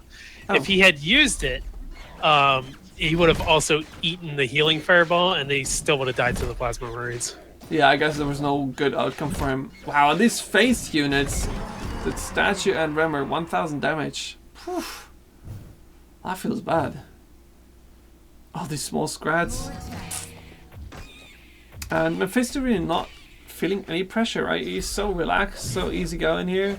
Doesn't have any danger to him right now, except the Dragon Pack. Yeah, so let's jump on the pack. Perfect timing on that Black Hole. Paco, man. Paco is just... Not the Rampage, Oh though! no! That was so bad. That could have definitely helped him here to clear that off. Definitely would have done that.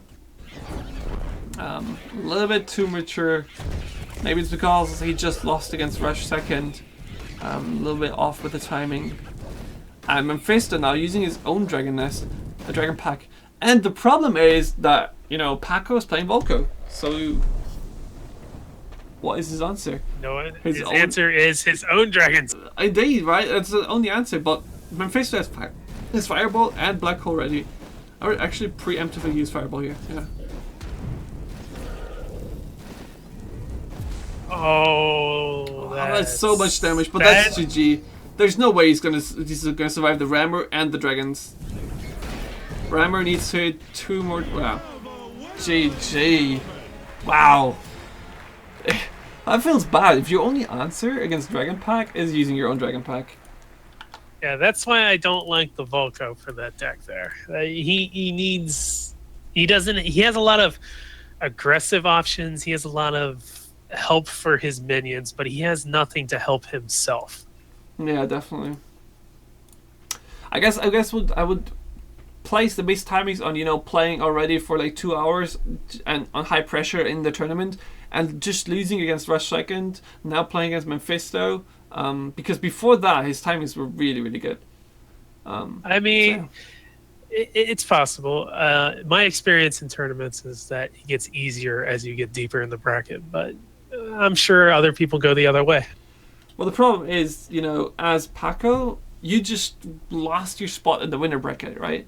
So you're scared of probably dropping out if you lose this one. So I think that's the other pressure. It's a thing. So yeah, let's just head into the next round. Paco Mini versus Mephisto. Starting in 3, 2, 1. I'm not going to bother to switch anymore. I'm just going to take it as they come. Good. That means I don't have to sit here and pause and try to time it. Pacomaniac double Zeppelin? Did he just copy a Sinilid stack from last tournament? Is he going triple Setsu jump? Is he going to try to make the Spotlight the trailer? Paco, what are you showing us? Mephisto has no idea this is coming. I don't think Mephisto even is aware. No, it has double Black Hole, so No triple zep, but at double zep, still plenty of damage. Yeah, but he needs to really be able to protect him. And oh, black hole, black hole, black hole! No! Okay, this is a really big issue. He now gave away his tactic. Memphis knows what's happening, and yeah, that timing, man. Paco is just. Yeah, I don't know what that was about. I guess that's still a living statue with Rampage in your face. And the cycle on that deck is really fast. If he's able to fireball now. Yeah, that black hole by the time. Nice timing, and there's still a living statue hitting your face. A rampage living statue. A rampage at that, and now you don't have much to clear. And the next living statue's here. That cycling is so fast. The stun. Is it enough? Here comes Setsu again. Wait, didn't he just kill one Zeppelin? Where did the second one come from? No, they were both there. I thought he killed one with his stun. No. That heal is so strong. Wow, Slow. nice, perfect timing with the fireball. But the black hole resetting the attack from both Zeppelins, still doing 500 damage. Wow. A nice surprise tactic here. Pacomaniac. Well done. Zeppelins, masters of the surprise play. Wow, that was so well done, and so came out of nothing. Like there was no way to expect it to ever see someone going full weirdo with the decks, and it definitely paid off. Well done. And yeah, Setsu definitely taking there. So, do we all remember our favorite triple Zeppelin play from last tournament? The one that's in the trailer. Do we all want the experience ruined? Would you like it ruined? Have it? Do you know what went down in that match? I definitely knew what was going down in that match, but I don't want to comment anymore on weird plays like that. So let's instead just head off into the next round. Pacomaniac versus Mephisto. 1-1. Both players being one match off to get eliminated. Starting the game in 3, 2, 1. Let's go. Welcome back to another exciting round of Minion Master. Let the people keep their dreams.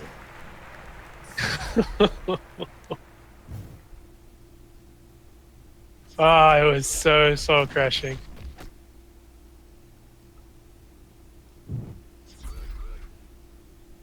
What do you think about the Ain't a shield Colossus. crossbow dudes? I hate them. You hate them? And Is there any reasoning behind your hate? yeah, that whole King Puff meta that we just came from. Okay. But do you... Wait. But serious talk, they're still only really viable with either Bannerman or the King Puff and Spire on Bridge. Why Just did like you- they mostly were before. Why do you take this damage for free now? Paco is really surprising me with the place. Lightning bolt here to get rid of the tower. I would have gotten rid of the tower with lightning bolt. That's so much damage you take. Yeah, I'm not sure what this is all about. He just lost his Colossus for basically nothing. Yeah, maybe a little bit too greedy on the cards. Wow, these black holes, man. Do you even play? Now he uses black lightning bolt. Wow. That Okay. would have been the better play instead of the beam. Yeah. But what do you think? Do you even play? Do you even put beam in your deck while you know everybody is playing black hole?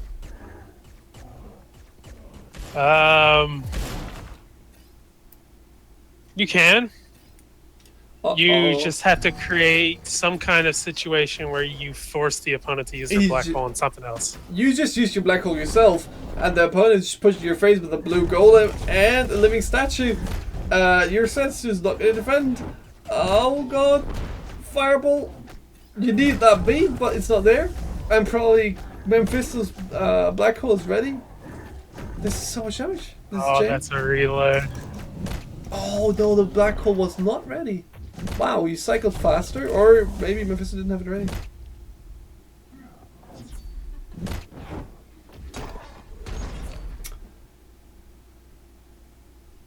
Wow, yeah, but this is GG. Mephisto definitely won the game. 1 fireball, 1 set to jump. So this is Mephisto taking the loser bracket the hard way into the finals and kicking Paco Maniac out of the tournament. Paco Maniac though taking 3rd place in this tournament. Well done, and definitely shown us what a great player he is.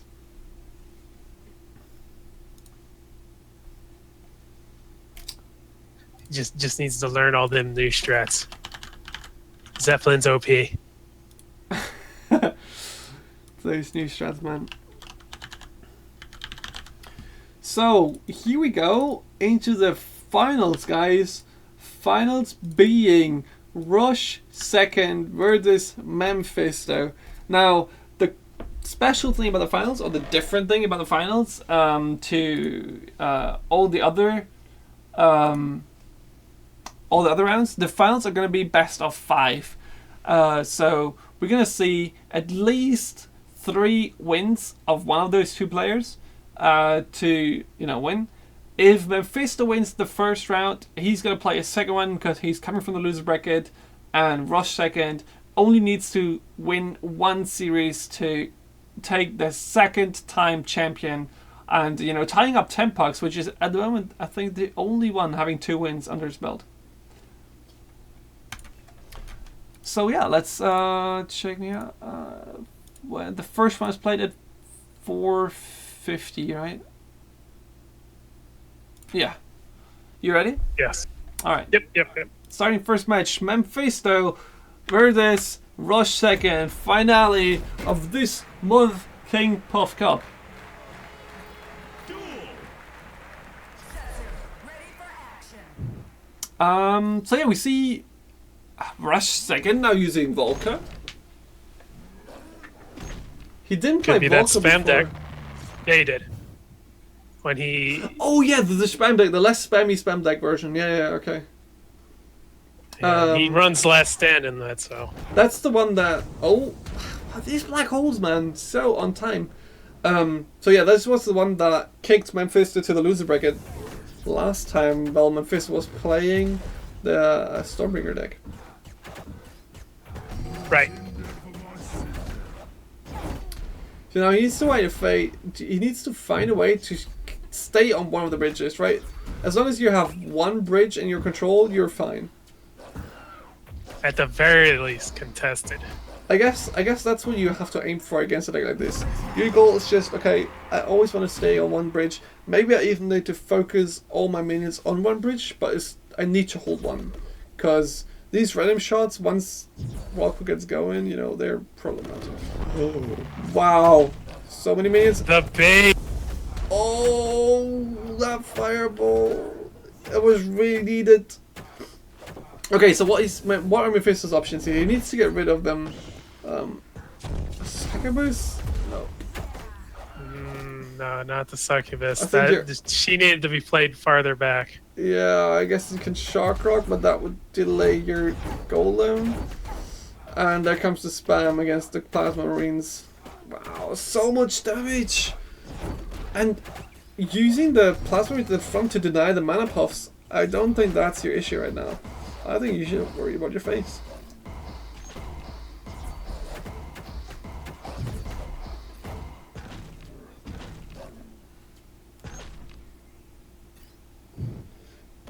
So, is Rush 2nd playing double Last Stand? And I feel Nope, like... he's just cycling that hard. Wow. So, your answer is normally the fireball, but you get answered every time by the black hole. Blue Golem not being enough to deal with it. I just don't see the option for Mephisto to win this one. The problem is that Mephisto needs to take a single bridge while also keeping Puffs off the other bridge. And while, you know, And- defending against last stand. Well, if he manages to do that, he doesn't have to worry about the last stand nearly as much. You know, you have much less Legionnaires coming at you, which is going to make Rush not want to play it because of the mana inefficiency. And if he ever does play it, that's when you take both bridges.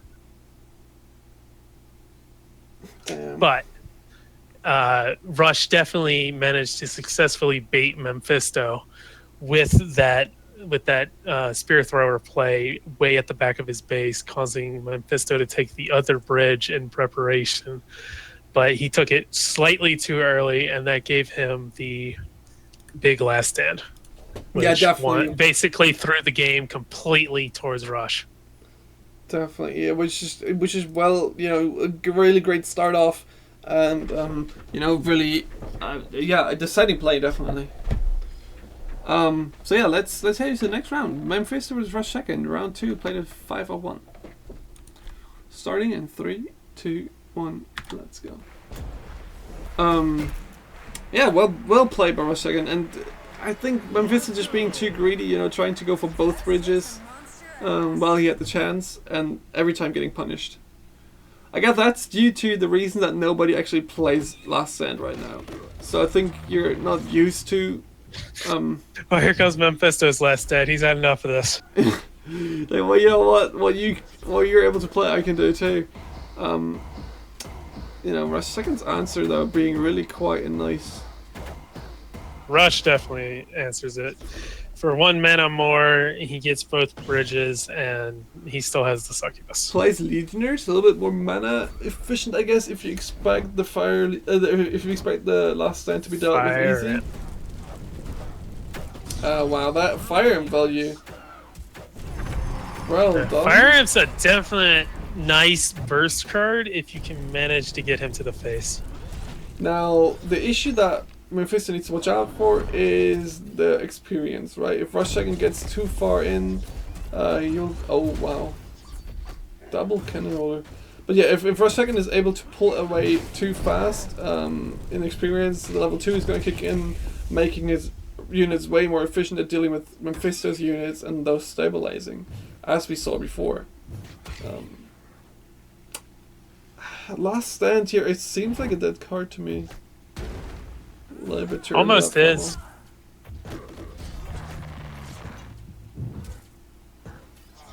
And Succubus is going to get a lot of damage in here. And there's a second one, that's a cleaned up lane. Oh, nope. Plasma Marines coming to the rescue. Oh, and Swarmers at the bottom lane doing the DPS. Nope, getting immediately focused. What a shame. They do a lot of damage if you let them. The issue is though that Satsu is at the same experience and HP with Rush second.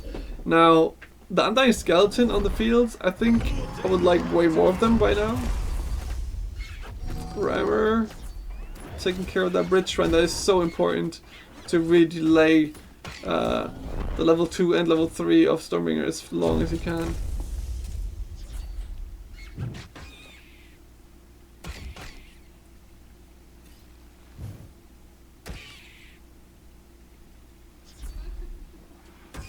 So, how do you... Oh wow, that's a little bit too early.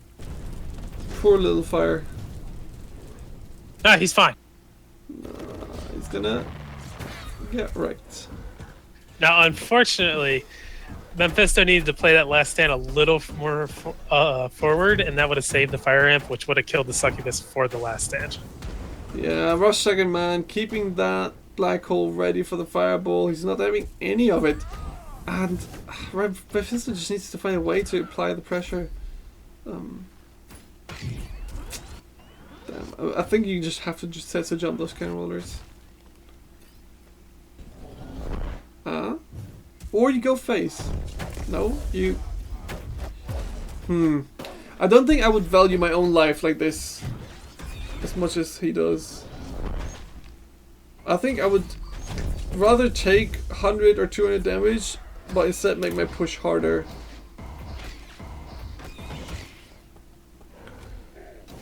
Armor getting a little bit value, but not too much. I mean, not one hit to the face. Another fire Imp getting killed. I'm not liking this. Memphis is not able to really apply any pressure. Rush second is, just waiting for the time to pass on. Level 3. Unfortunately, the Succubus is being a really problematic card for Mephisto. And every time you use Fireball, you lose 2 mana basically. Yeah. Which means he needs to start throwing it somewhere else, like the Bridge Shrines. Which can't be protected like that. And now that he has Piercing Shot, he doesn't need to worry about Legionnaires anymore. Sucker was dying, as you said, to the Fire Imp at the bottom. Now you need to support this rammer. You need to Shock Rock, you need to Setsu jump now. You need to use your level 3, you need to pressure hard.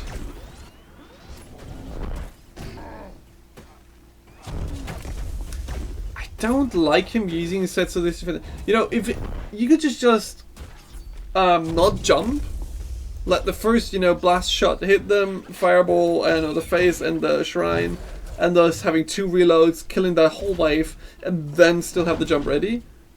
I think the jump is way more valuable than Mephisto gives him credit. What he needs to do is kind of cycle his cards so that Blast Sentry is ready to go with everything else, with all his spells behind it. Then just go face. He could easily burst for 1500 damage with his deck. Yeah, I would really like him to see. I would really like to see him doing that. Please don't go against the cannon roller. Okay, now he's going for it. Saka was in the back for it though. Nice black hole, fireball, stunning everything. Black hole is. Yeah, well, this is. What we want look to at see. that burst. This is what we want to see, and we wanted to see it maybe a minute earlier. Now Rush Second is getting close to Mana Frenzy. So, I guess Mephisto gets one more chance to make it happen. If he doesn't, then it's gonna be GG. Nice last stand here, being a little bit more defensive. Fire Imp at the top being the perfect answer. No black hole is gonna help you there. Unfortunately, Setsu went on the shrine instead of the face. Rammer still doing damage. Nope. Yeah, doing damage. Nice fireball. 400. Oh god, this is gonna get intense, man. Rush second, really getting those big attacks in, having the mana frenzy. Fire Imp, nice shot there. Getting so much value. Wow, that one is so good. Now, Setsu jumping in, getting black hold. Rush second really trying to hold on to his life, knowing that damage is coming in. And Chakra coming into stun here, no black hole. Setsu. Wow. It's almost like he forgot about it. Wow, that was so close. That fireball coming in the end could have won him the game, but he just barely died before Rush second. What a close game. And yeah, we've seen exactly what we wanted to see. Mephisto doing the face damage. Just 1 second too late. Just one. If he realized a little bit earlier that he could go for the face, this would have been different. So yeah, Rush second, 2-0 for Mephisto. For Rush second against Mephisto. So he just needs to win one more game to be take the win again, to win another tournament. So yeah, let's head into the next round. Mephisto with Rush second, starting in 3, 2, 1. Let's go. Well, these matches are really close. Both players really playing it well. Minor mistakes here that you just miss while playing. You just can't have everything in your mind. That we as spectators always see easily, but while you're in the game, it's really hard to spot them, and it's really easy to miss your options. Well, a lot of time it's just minor misplacements of spells that end up costing the game, like what we just saw. Let's just say, for example, that Setsu went to face instead of the Bridge Shrine the one time. Rush died right there. Yeah. Oh, a little bit too early on that. Ghost Turret needs to use Shock Rock too. But then again, saved his life for that. I guess using the shock rock to save 150 HP or 200 is reasonable. So we see him using Drone Force 1 here. That's Drone Force 1 OP. Drone Force 1, we've seen millions of new people posting in the forums that Drone Force 1 is overpowered. Let's see if if Mephisto is able to show why it's so strong. And wow, just barely surviving. This is great. This is just. We're pulling out the secret strats.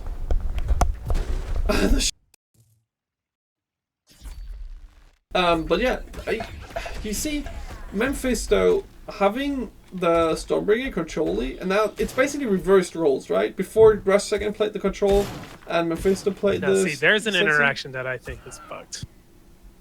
That reboomer exploding on the succubus does not knock her back, but Gex will. Yep. But what do you think is favored in this matchup? In the specific matchups, Setsu against Stormbringer. You know, face stack against control. What do you think? Who is being favored here? Especially, you know, since Mephisto has Drone Force 1 against the succubus. You don't think anything. Okay. How about we have a problem?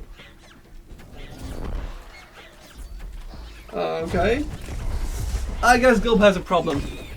We can't hear Gulp. That might be because he's not talking. Because he dropped out of the call. I guess I'm gonna quit the call and... Hello? Avid, I missed you. You missed me. I'm so glad you're back. I haven't seen you in ages. What have you been doing, man? Panicking. So yeah, I think what I was asking is, what do you think is which one is favored? Which player or which deck is favored in this case? The face deck Setsu or the control Stormbringer? Did you just drop out again? No, you're still there. With the drone force, it's hard to say. As long as he continues to manage to play the drone force correctly, it's definitely going to be the reason that he wins, especially if Setsu's jump isn't specifically used just for it. Yeah, I'm wondering why he didn't. I mean, Setsu jump should be the one thing that... Oh, wow. Nice snipe. Wow. That value! Ghost turret. Wow. That's why I say Ghost turret is overpowered. So I think as well, like the Drone Force 1 being in Mephisto's deck in this particular case is giving him... is changing this matchup completely, right? The Rush deck is insanely strong, but now that he has, you know, the Drone Force 1, which is the perfect answer to all those succubus, that definitely changed the thing. Yeah. And I think I called that out really early on too, didn't I? Yeah, definitely. And I still think it's really weird that we do not see more snake turrets. You know, snake turrets counting the most dangerous cards in this tournament. The most dangerous cards have been definitely the succubus and the rammer, I think. Apart from the dragon pack that you need to counter beside that, but still a 3 mana counter to those cards. It's great. Whoa, what was that?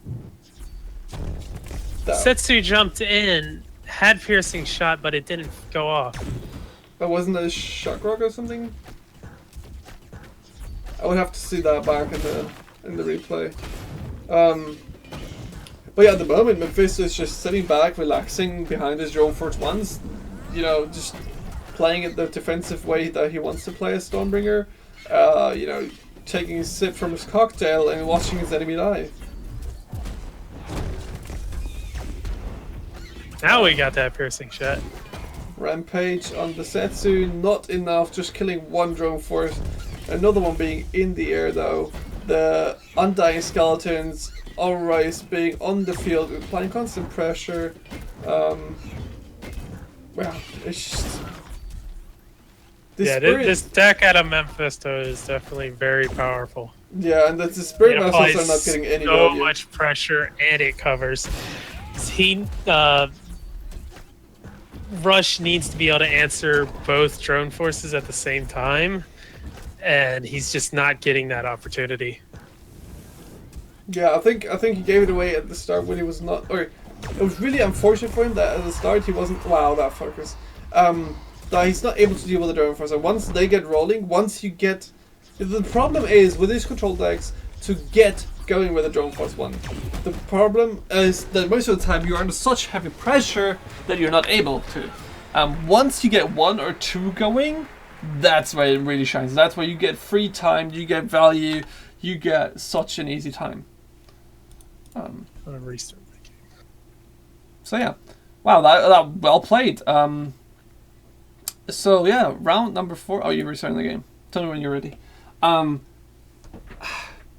The Setsu jump, I think, could have been used more powerful somehow, but maybe combination with a spell, since you knew Mephisto was using a minion below it, or maybe since Mephisto's units were kind of expensive, you know, Undying Skeletons costing 4 mana. He maybe needed to have the Setsu jump ready for every drone force spawn. Like right when the spawn happens, then you need to Setsu jump, because then it's really hard to support it and give you another target.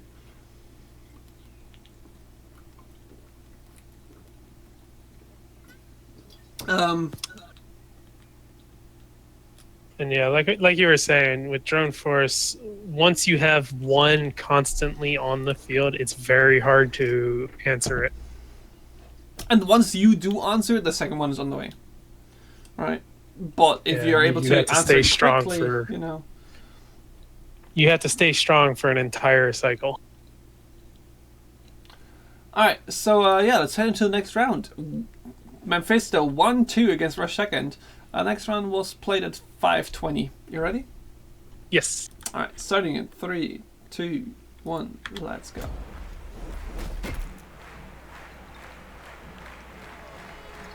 Duel! Setsu, ready for action.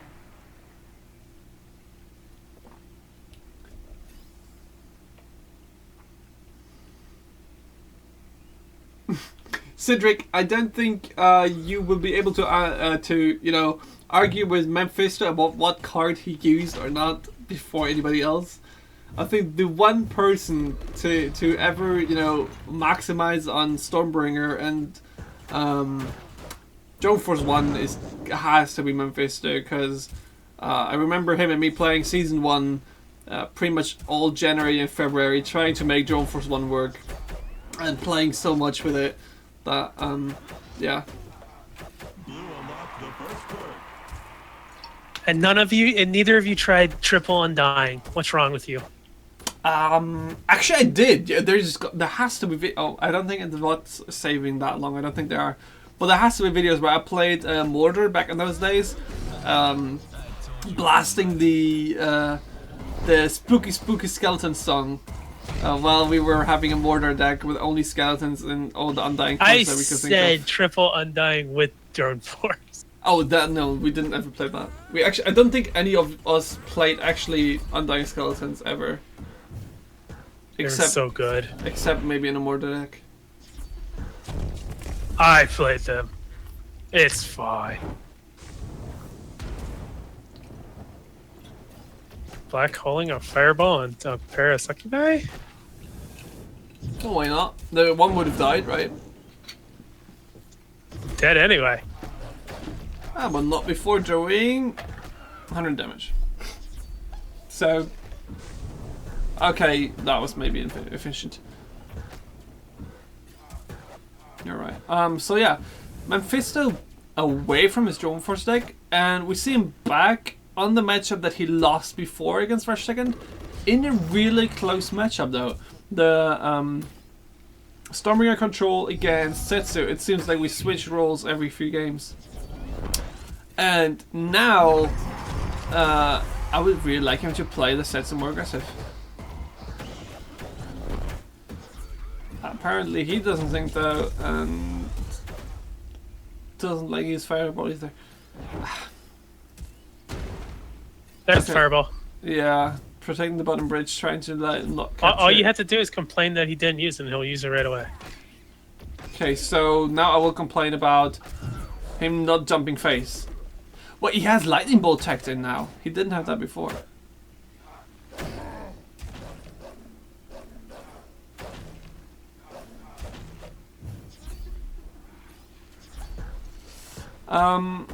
So how does Mephisto win? I guess Mephisto wins was just chipping away.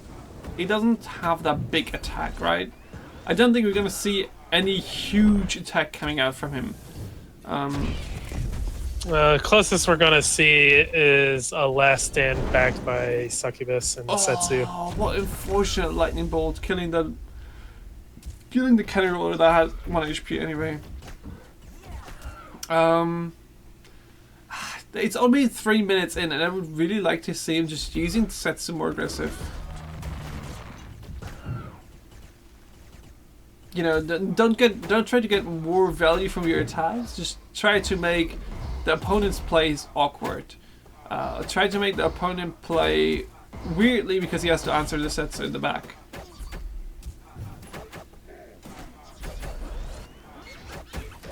Or immediately kill the cannon roller with fireballs. Because that's still worth. The problem is I don't think you will ever see much value getting from those succubus because, you know, they need a tank. Lightning bolt here, reasonable, yeah. That succubus range though. You're never going to win any trades with succubus now that the succubus from Rush 2nd has more range. So, yeah, you just need to... Oh god. I hope that he doesn't fireball. Doesn't have black hole. This looks dire for Mephisto. But he does have the level 3 that, you know, with a proper spell and reload. Yeah, it's not the end of the world for him. Nice Remmer hit Setsu's there. still gonna answer everything. Nice Remmer. Now go face! Go! Don't do the mistake that we did last time. No. Yes! This is what we want to see. Go face! Rack him up! Show him And who's there's the boss. last stand to defend Show everything. him It's on him, the fireball. This is what we're gonna see. 400 damage. Now just you're able to defend for a second now. Cycle for the next one. Though again 400 damage. Rammer in the bottom maybe? A little bit too late. The sniper focused the wrong target. Did he just black hole his own shot? Oh, here goes the face. No? He'll get a last stand to work with. I don't want you to jump defensively. Become the aggression. Feel the hate. Feel the need He wanted to go protect his face. Setsu. You nut. Like that. Go aggressive. Spam the spells. I think Mephisto has the control just implanted so deeply into his memory that he's Yeah, only able here's to... the Black Sentry. Yeah, here we go. And fireball reload. Now. Well played. Finally he's listening to it. He did win face. He takes the win. He realizes how he has to play against this control deck. And yeah, not a second too late. Next match. Let's head right into it, I guess. Going 5:27. You ready? Yep. Alright, starting in 3, 2, 1. Let's go. Hype match. Oh, and he's switching again. There's the Drum Force 1 match against Volko. Oh, that's a spam deck. That's gonna be awkward. He's gotta control the bridge. Yeah, I mean, Living Statue is definitely going to help him in that, right? Living Statue is definitely a thing that is going to stay on the bridge for a little bit. But Rush 2nd is so cheap, right? His deck overall is so cheap.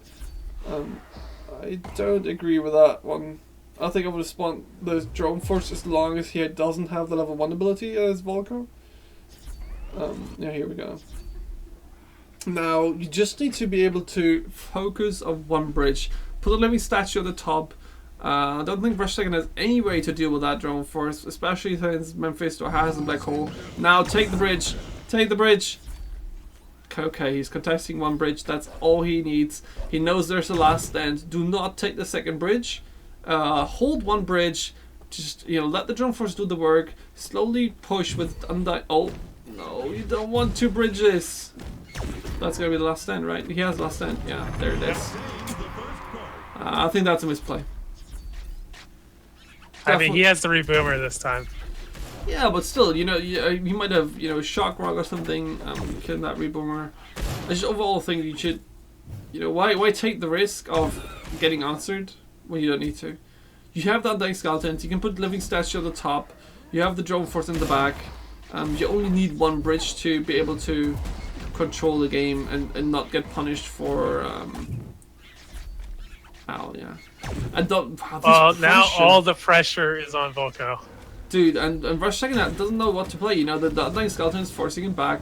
The Undying Skeleton's gonna get revived. The Living Statue being a huge threat, huge DPS, goes through it, barely ever doing damage here. Succubus dealing well, but man, there's a lot of damage. And the propellers just keep ticking away. Look at this HP, man! It's gone! That's 2,000 damage. And, Last Stand being obviously a great card, but the Reboomer here, if he's not able to take that one out. Those propellers just did an immense amount of damage. Yeah, I think the Undying Skeletons and that Living Statue might have a part in that, but propellers do a lot of damage. How much DPS do they have? Do you actually know? I think it's like 10. Nice nice living statue here. Just living statue being so nice with the drone force. It's expensive to get out, but once it's there, that's insane. Yeah, propellers do 10 DPS, and there were 2 on his face for a very, very long time. Yeah, definitely. And even though Mephisto has no regards for that last stand, he just, doesn't even care, he doesn't play around. Rush Second has no way to answer the drone force. This game could be completely different if you actually played the Setsu deck, right? But right now, nothing. Okay, so he drone force out, he black holes. Oh, wow. This one is Mephisto's black hole. This one is Rush Second's black hole. So now this is actually really good for Mephisto because one Succubus was already focusing his hero, and yeah, those surviving. This is GG.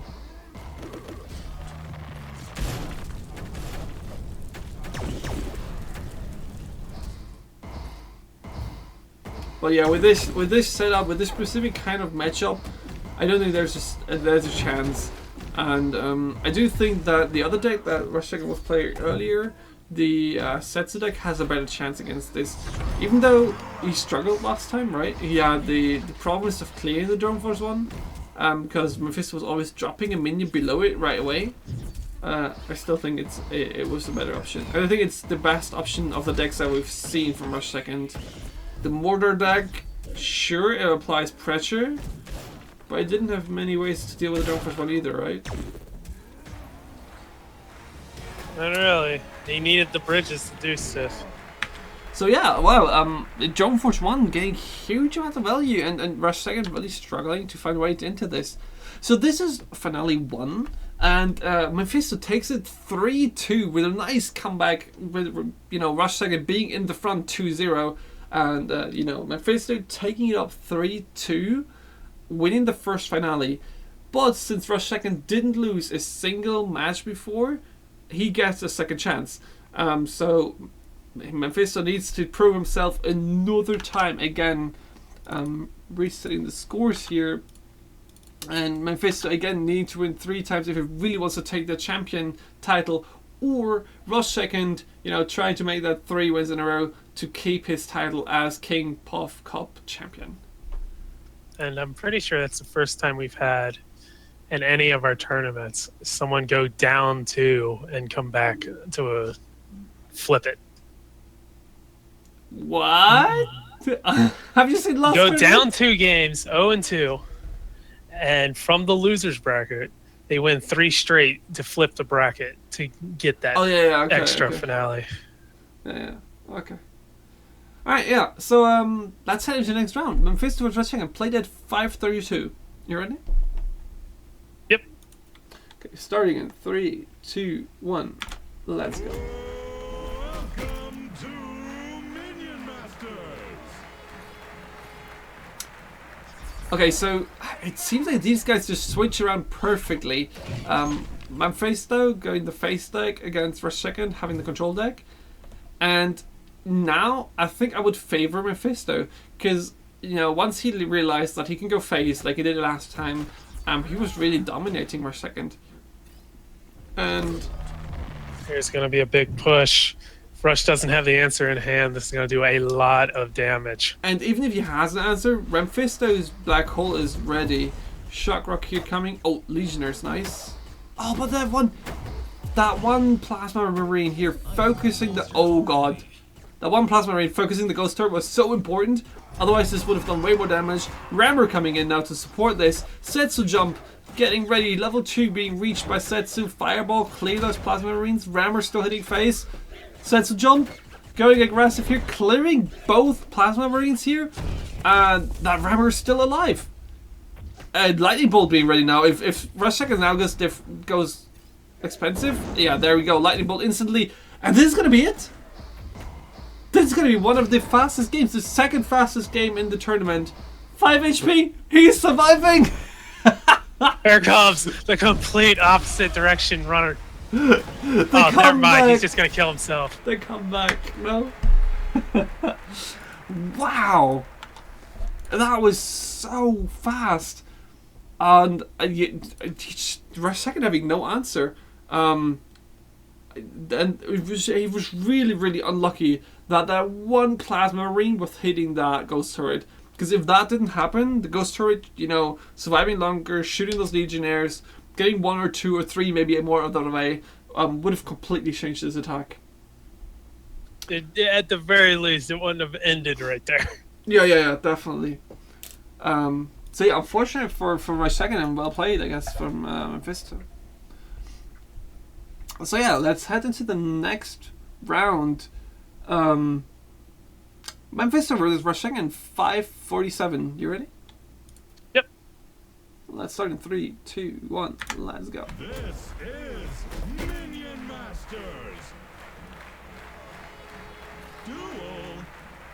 Let's kick some monster ass.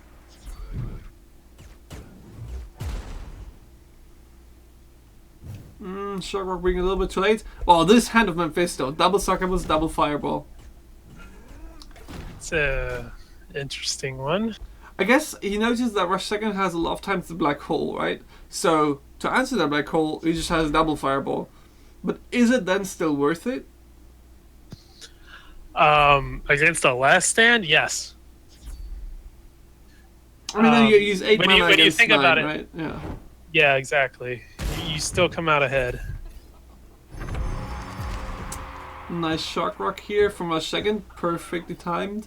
Only taking 1 hit with the Succubus.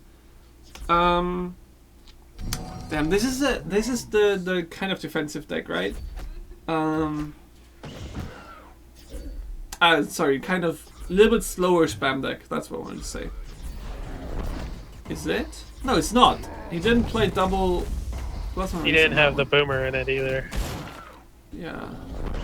Okay, so what we see Mephisto here immediately switching up his game plan and going for exactly what we said with Setsu, going for the face, doing 200 or 300 damage, and, you know, putting Rushing on the clock. Fireball? That's Okay.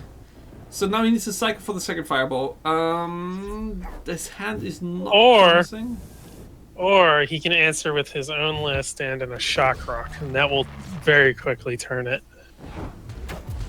Both players using Shock Rock. And Rushing having 2 Shock Rocks. Fireball ready though. Second Fireball clearing it off. Look better with your face But blown yeah, off. damn, these counterplays. And Rush still has the bridges. So yeah, really, as we said before, Mephisto really needs to decide on one bridge that he is to capture. I would even go as far as using Rammer straight away here. More attack.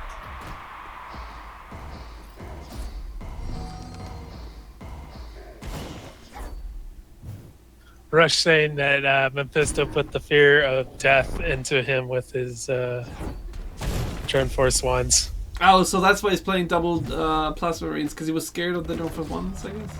Double Plasma Marines and double Shock Rocker because of that.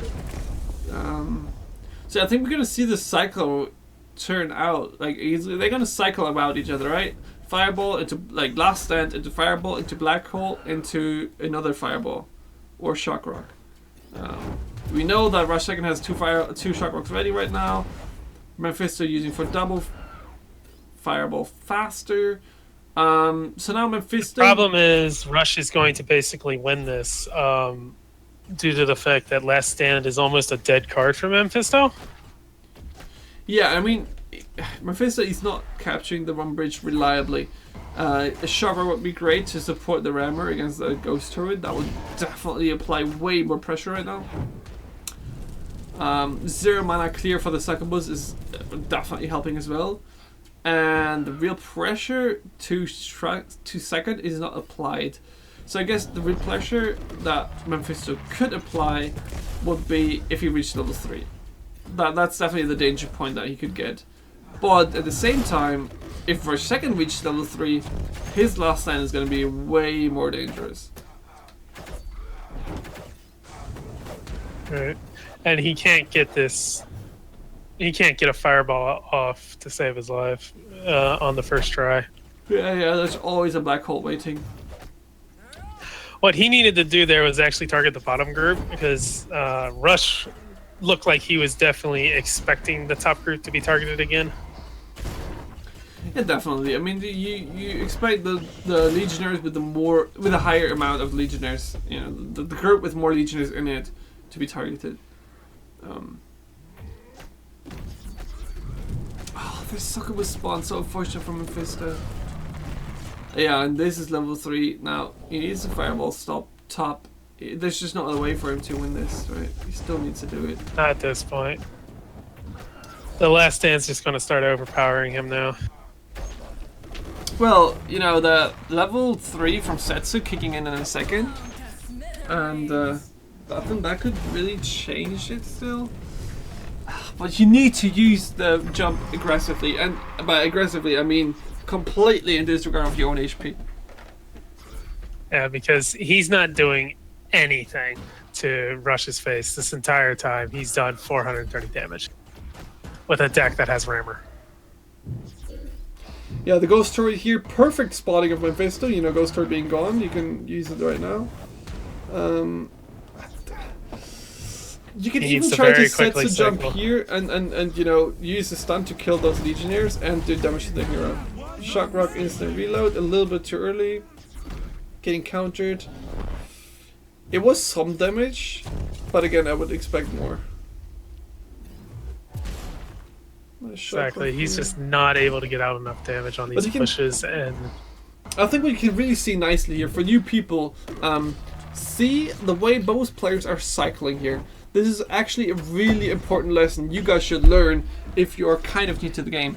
These guys know exactly what the opponent has to play as the next card he wants to play, and thus have their cards ready for it. Mephisto knows Rush Second is going to play Last Stand, it has the Fireball ready, and Rush Second knows the Fireball's coming, so has the Black Hole ready. So stuff like that, getting the cycle right, knowing exactly when you're able to use your cards and when it's better to save them for, you know, the specific purpose you need them. again, I think he needs to be throwing that Fireball bottom, because Rush is always expecting it at the top, but Rush also seems to be constantly applying the Plasma Marines to his bottom push as well. So it's still worthwhile to do it. I still want to see more face jumps here. Like right now, what's keeping you to jump face? Boomer. Jump now. Doesn't matter, jump. These two Plasma Marines will not do much damage. You don't care. there's no value if you stay back here. You will die right next to the Volko phase anyway, but this is precious 20 seconds or 30 seconds into the cycle that you waste. Well, you could have done more damage. And now, you know, Volko is being rampage, mana frenzied. Now there's no way for you to win. There it is, the bottom fireball, full value. And now Setsu jump. I just don't understand why he's not using it. You know, he could have Setsu jumped and tanked for his Legionnaires maybe at the top for the Volko, or just anything. Right? I mean, he's definitely being too careful with his jump. But yeah, this game's over. This one is actually no wait a second. It's not over it. Mephisto reached mana frenzy as well. Yeah, if he can manage to take the bridges back and hold them at all, he will take this match back.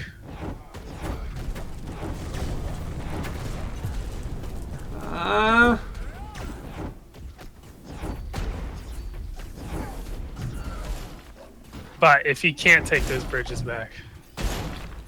Well, he is kind of rammer bottom now. Rammer bottom, the ghost turret is top, and jump face.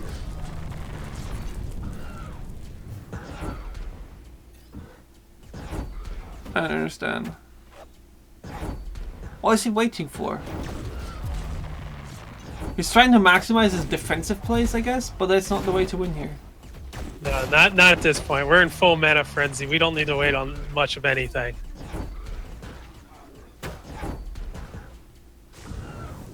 We need a bridge and we need to go face. That's all there is. Yeah.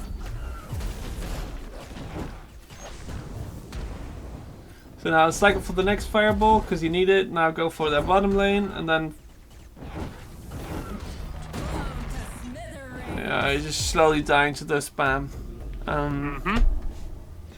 I guess it's hard to actually take the bridges, right? Because you have to fight against the burning bridges. Definitely right. hard, You have to deal with all those firebolts, burn the bridges, and you know he's still got cards like Ghost Turret, his own Rampage, Last Stand, defending it.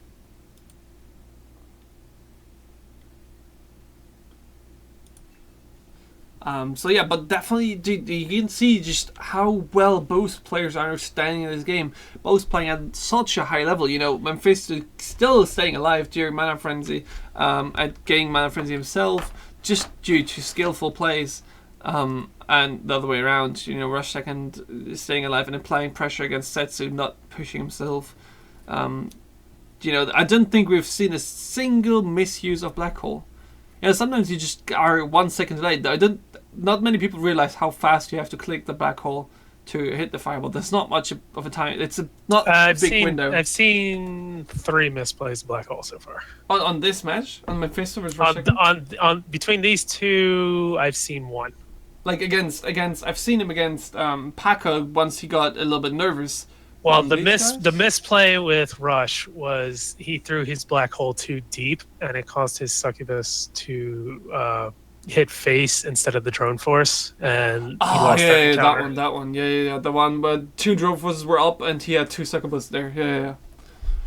But overall, the drone, like, there was no, you know, fireball hitting your minions, even though you use Black Hole by these guys. Right. Which is definitely a common thing to see, but these guys just have the perfect timing so well. Yeah. Alright, let's head into the next round. 1-1 tying up. Mephisto versus Rush Second. Next round. 5:56. Starting in 3, 2, 1. Let's go. I mean, and even then considering 1 misplay, they have played 7 rounds now. 7 rounds of high value play and 1 misplay from Black Hole, which is arguably for me the most difficult card to use in the game. I don't think there's many cards that have a higher skill cap than Black Hole in this game. Right, and it's easily the highest skill cap card, and even its skill floor is pretty far up there. Yeah, definitely. So, double Succubus. I mean, Succubus obviously has great value in these matchups, right? You have no Prowler to counter it, you have no Cleaver to counter it. But do you really think you need 2 of them? Succubus? I mean, if the players are going to keep playing Last Stand, may as well. It counters it. But why don't you... I guess Annihilator gets kind of rid of the fireball. But then again, she requires like a real answer, which the closest that you're going to get is a shock rock as your Last Stand gets there. Yeah, I guess. Yeah.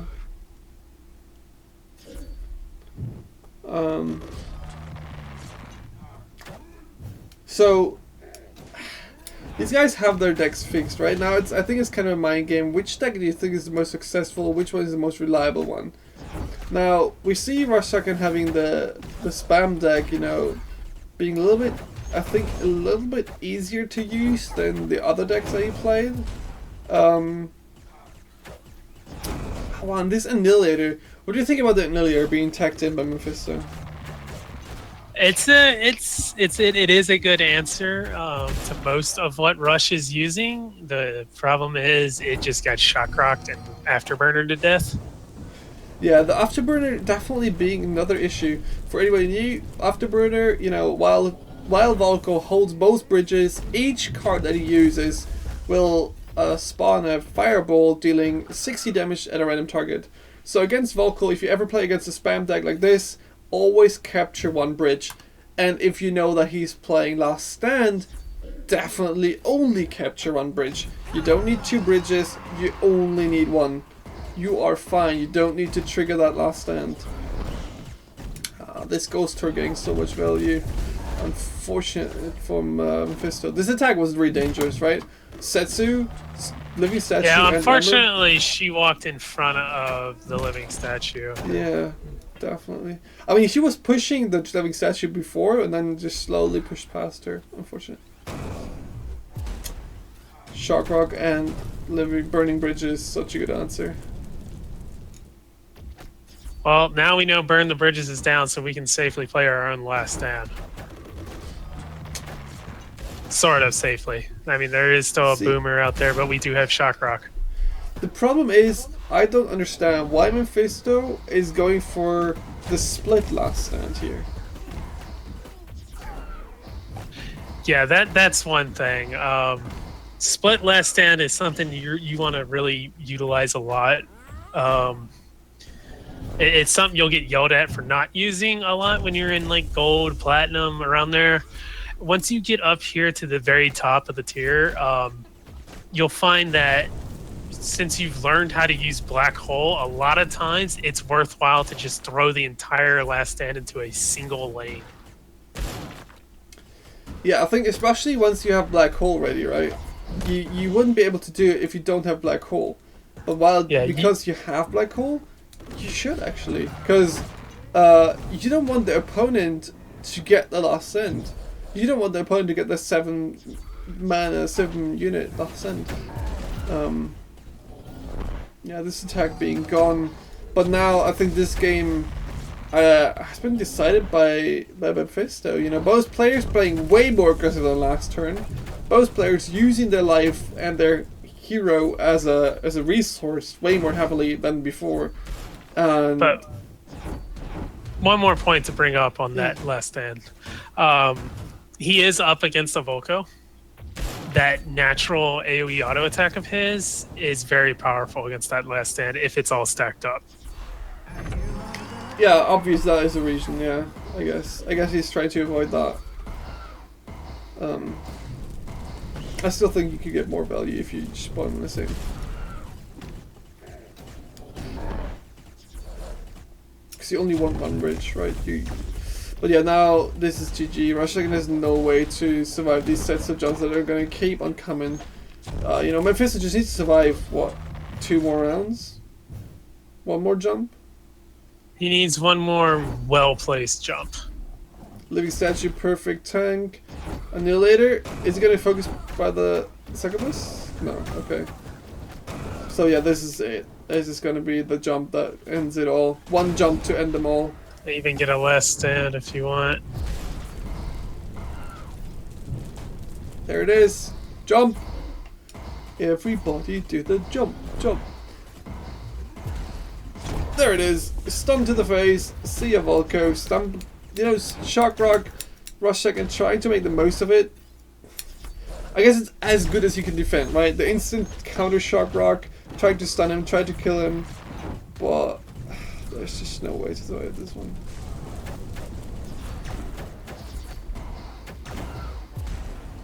Shock Rock finish! Here we go! Mephisto taking this one. Because I think one of the reasons that he was able to take this one was because both players played way more aggressive, or actually Mephisto played way more aggressive, and the Annihilator demanded an answer. And I think that the Annihilator was a really, really great attack. It was an answer that couldn't be countered by Black Hole as easily. And if he used the Black Hole on the Annihilator, Fireball is ready. Yeah, so Mephisto definitely doing a really smart tech choice here, anticipating what is going on, anticipating Rush Second to use that deck again, putting one more option in there that demands an answer and, you know, relieves your pressure, and having Loving Statue to this time capturing the bridges. We didn't see that much afterburner action like we did before, and yeah, thus just, you know, securing the win here. And obviously as well, the little bit more aggressive jumps. He learns, I think, from each match how to play better against Rush Second, and, you know, being a little bit more aggressive really helps you out here. Yeah, he's looking more and more natural with Setsu as he plays. That was one of his problems very early in the tournament. He still seemed a little uneasy with her, and now he's going face when he needs to. And Rush is answering her very well. Most players will just get absolutely obliterated by a perk 3 face jump.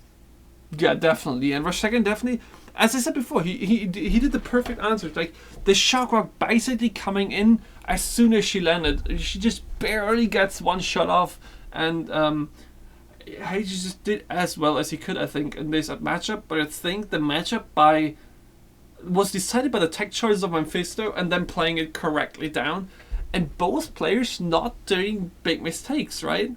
If you really try to watch these games and are looking for mistakes, you're not going to find many. And this is really, really on the highest level that you would expect this finale to be. So yeah, let's head into the next round. Mephisto 2-1 against Rush Second. If he's able to win one more round, he's gonna be the champion, and Rush Second really needs to step up and needs to get 2 wins here. Yeah, next round, starting in 3, 2, 1. Let's go. Oh, and Rush. Oh, this is unfortunate. This is so bad. This is exactly what I said before. You know, imagine if Rush Second has a Mortar deck against the Drone Force 1 deck. If this is Mephisto's Drone Force 1 deck, I don't think there's a way for Rush Second to win. Because he had a lot of pressure, no issues, yeah, no questions asked, but he didn't have a way to deal with the Drone Force. And I think, to be honest, if I knew Mephisto is playing the Drone Force, or if I'm scared to... that's new. Oh, Colossus. Nice. That's going to survive quite a bit against the Drone Force. Maybe with the snipers now. Okay, I was saying I would probably take in Infiltration, right? But the sniper is a really great choice, right? I mean, Drone Force 1 has 250 HP, if I'm not mistaken. It's 210. Or 210? Is it 210? I just knew that it needs 3 shots, right? It needs 3 shots from the sniper, and that's definitely not too much to ask for. This poor Colossus got kited. Yeah, man, getting kited like that feels bad. Doesn't matter what he kills, it's getting revived. It's going to be another succubus. But Drone Force 1... This will actually give him an opportunity. Yeah, but the value, man. Stumble Brass being ready. Oh, Sniper Scrat! Sniper Scrat, that's the wrong targets, man. You were the chosen one. And now the living statue is in front, protecting it. This is so bad. Reboomer coming in, getting answered. Okay, now there's a Sniper Scrat focus on the Drone Force 1. It's aiming at the right target now. One more shot and it's gone. Shock Rock! Is that the retarget on the ghost turret? Yes. That's the retarget. If oh no, okay, never mind. There's the sniper scrap. Oh, this Drone Force 1 is not dying. The sniper squads are not focusing it. Come on! The undying skeletons. Look at all those undying skeletons there! What is going on? This match is insane.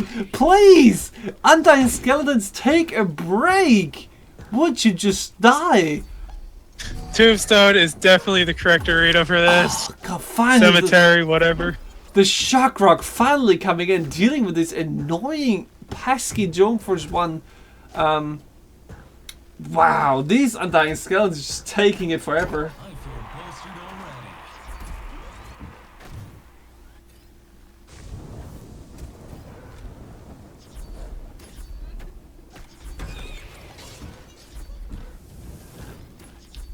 already.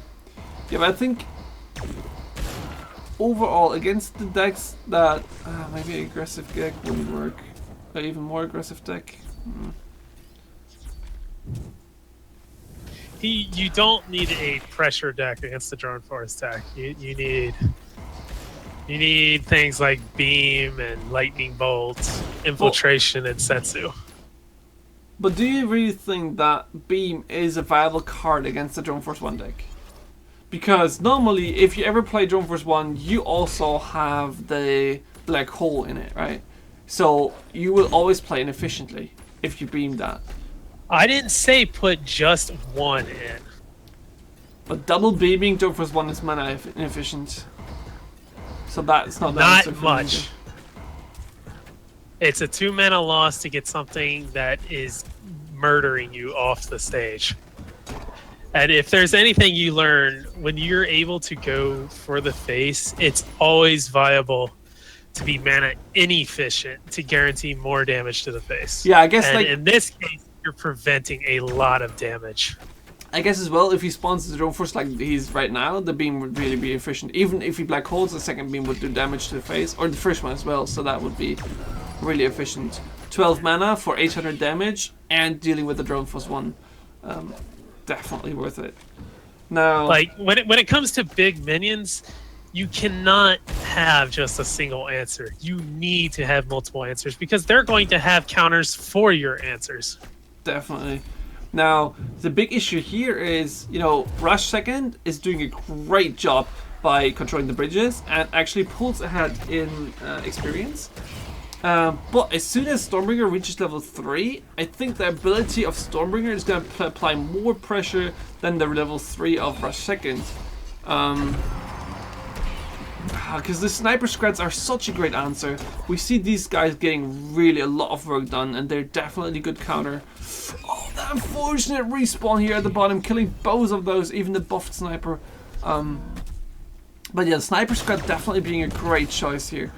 Definitely showing that Rush Second has a great tech idea and knows how to counter it.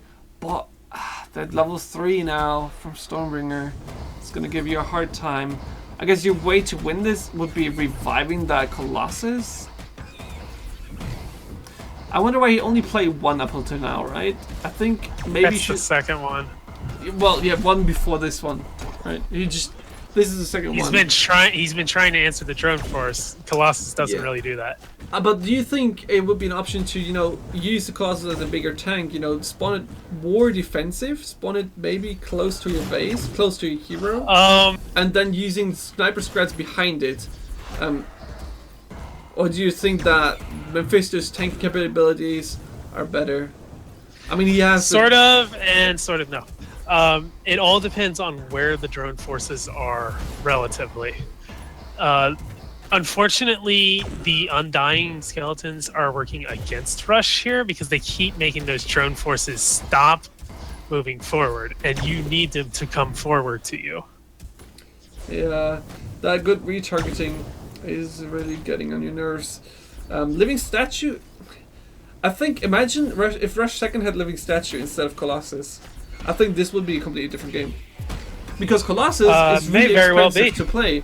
Colossus is really awkward to play, and Colossus tanks for 1000 against the Stormforce. But if you had, draw the Living Statue for 5 mana, tanking for these Sniper Scrats, I think the Sniper Scrats would be a way better way to answer the Drone Force ones than the Drone Force ones are in answering the Scrats.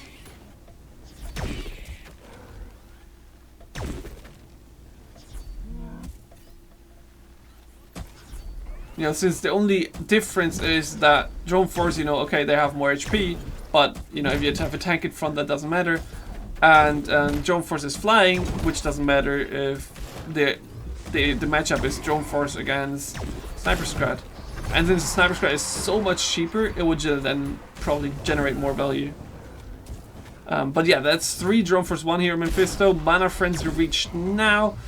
No Bridge Shrine though in his deck, so can't capitalize that hard on Mana Frenzy. But I think as long as he maintains bridge control, Mana Frenzy is still going to do a lot of work because the bridges will give you mana. Yeah, definitely. But that's like the choice for both players. Except that, Mephisto just has a big advantage starting into the Mana Frenzy. Having the Living Statue, having 3 Drone Force 1s in the air, there's no way for Russell to come back from this one. Unfortunately. But yeah, Drone Force 1 making a comeback, overpowered card, obviously. Everybody can see it on the stream. Mephisto taking this series and winning against Rush second twice now. After, losing first at the start of the tournament. Well played. There's not much more to say than both players really well played. They have definitely shown us great skill in this tournament and definitely great understanding of the match and the game overall. And Paco having shown us great use of Black Hole, Shock Rock, Healing Fireball. Those are in the same plays. So I think these 3 winners are just one of the best examples why these 3 guys are in the top 3 in this tournament and why they are where they are. So yeah, any closing words from you, Dipshit? I'm really happy that the final games were as close and action-packed as they were. In the past, we have had a few disappointments with very, very quick matches with very little back and forth between the players, and it was really nice to actually see these players come at each other, and instead of just constantly running the same deck, they were trying to take in answers to deal with the other person. Let's see if we can get Mephisto to maybe join us in the voice call here. Maybe he has something to say about, while, playing the games, you get a completely different view while watching them. I think you get a completely different idea of them. Let's see if he's there. Let me message him. Mephisto, are you anywhere here?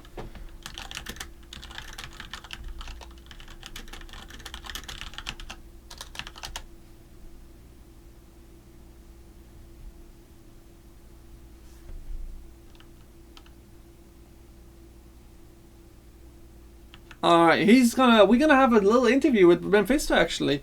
Let me check a little bit. Let's gonna showcase him, and let's see if I can play this. So we're gonna see here.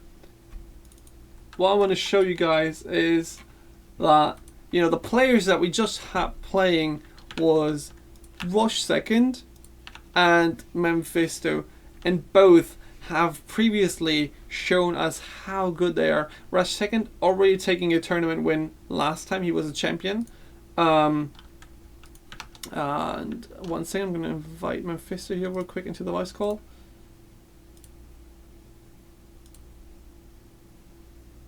Alright. And yeah, so if we look at the past seasons, starting at season 1, Mephisto being at the top convincingly, season 2, Mephisto being there, season 3, Mephisto being there, And that's when Rush Second started playing, and he immediately starts going at the top, right? Before that, I don't think he even played. Then, as soon as he starts playing, he's at the top. Next season, he's at the top. And this season, or last season, he's at the top, and this season, again. So Rush Second and Mephisto, both one of the best players in the game. And yeah, so we have Mephisto in the Discord. So how you doing, man? How are you feeling winning your first tournament? Yeah, it's been good so far. Did you have to sign any signatures yet? Did fans approach you already? Yes, of course. Of course, all the screaming girls. I guess I heard about some. Yeah, some people hot. been saying like Drone Force 1 being viable, have to get some signatures. Yeah, man, those hot local singles definitely around. I've seen them earlier.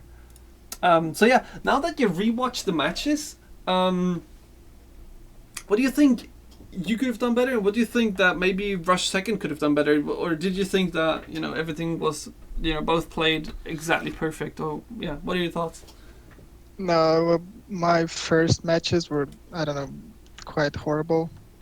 Like the first match against Rush, didn't really play good. I had a weird deck, and to this day I cannot beat Volko spam. I don't know what's with it. I don't know why. I just hate it, and I think that maybe if he was still doing that, he could have won. I have no idea. And I was down 2-0 in the first best of 5 final. So I thought I would lose the third one and said, okay, let's play something for fun. And I said, okay, we can try Drone Force 1 since the Undying Skeletons are quite good now. There's no Cleaver and stuff like that. Because Rush won really hard with them the first match I played against him. So he kind of gave me the idea of how good they are. And I said, okay, let's try Drone Force 1, and it worked. So I don't know, I said that he will probably try to make something against it, probably a Volko spams. I think that's the most reliable counter, since the bolts can really hurt. Yeah, much. definitely Like go for the Drone Force you 1, need just yeah. like 4 bolts and it's killed, and he doesn't even need to waste mana specifically to counter the air units. He just has to like keep pushing as fast as he can. And so I switched to Setsu one more game, and since it was 2-2, I said, okay, let's do Drone Force 1 again, because I have no idea how brackets work. I thought it was the last game. Yeah, so that was quite fun. You wanted to be the last game to be a Drone Force 1 match. Yes, and that's why you usually win the last round. Yeah, and that's like, and I realized that it's like, oh, we have to play another one, and I'm like, well, shit. So I have no idea what to do. I can keep playing that deck because he will surely find something to do against it. So I switched back to Setsu and some random things I tried, and I got troubles with Volko again because having last stand in a Volko deck is really problematic for me. I don't know why. Just you need to take both bridges to keep him from getting any XP, and then you can take both bridges because the last stand is like I don't know which one I want to choose more. So yeah, I tried with double fireball because he always black holded, and then the annihilator, and with just various things, hoping it would work, and one of them did work. Yeah, I mean, it worked out for you. It's a great idea. It's just funny that you just by accident kind of said like, okay, well, let's go Drone Force 1. Fuck it, let's last game. It's fun. And then you suddenly, this is the one counter that, stops Rush Second in the track. I mean, nobody has been able to beat him this convincingly before, right? Yeah, definitely. I was really surprised how good Nid was doing. I thought that he would find a way to get past that. And to be honest, when I saw he's playing sets, I think it was the first game of the last best of 5. I thought he was gonna just destroy my drones every time he jumps, and then I realized like, well, I always have mana saved, so I can just spawn something below it. And since he's mostly using things like succubus, which take a lot of time to get to me, the sets will probably die, and I can still keep them alive somehow. Especially the statue was really helpful for tanking a lot of things. Yeah. Well, that's definitely a great analysis, I think. Yeah. Um, And from his side, I really haven't seen many misplays. I mean, he said he was tired, so especially on top of that, he really played good. Like the only problem for him was probably like he couldn't find a reliable way to deal with those drone forces, and anything else he was doing really well. yeah, definitely. And yeah, it's just really hard to, you never knew what you were playing. He tagged in those plasma marines to counter those drone force one, and then two games in a row you didn't. You just didn't play them. So the last round he goes something different, and you played again. So yeah, Yeah, well that done. was the last best of I was.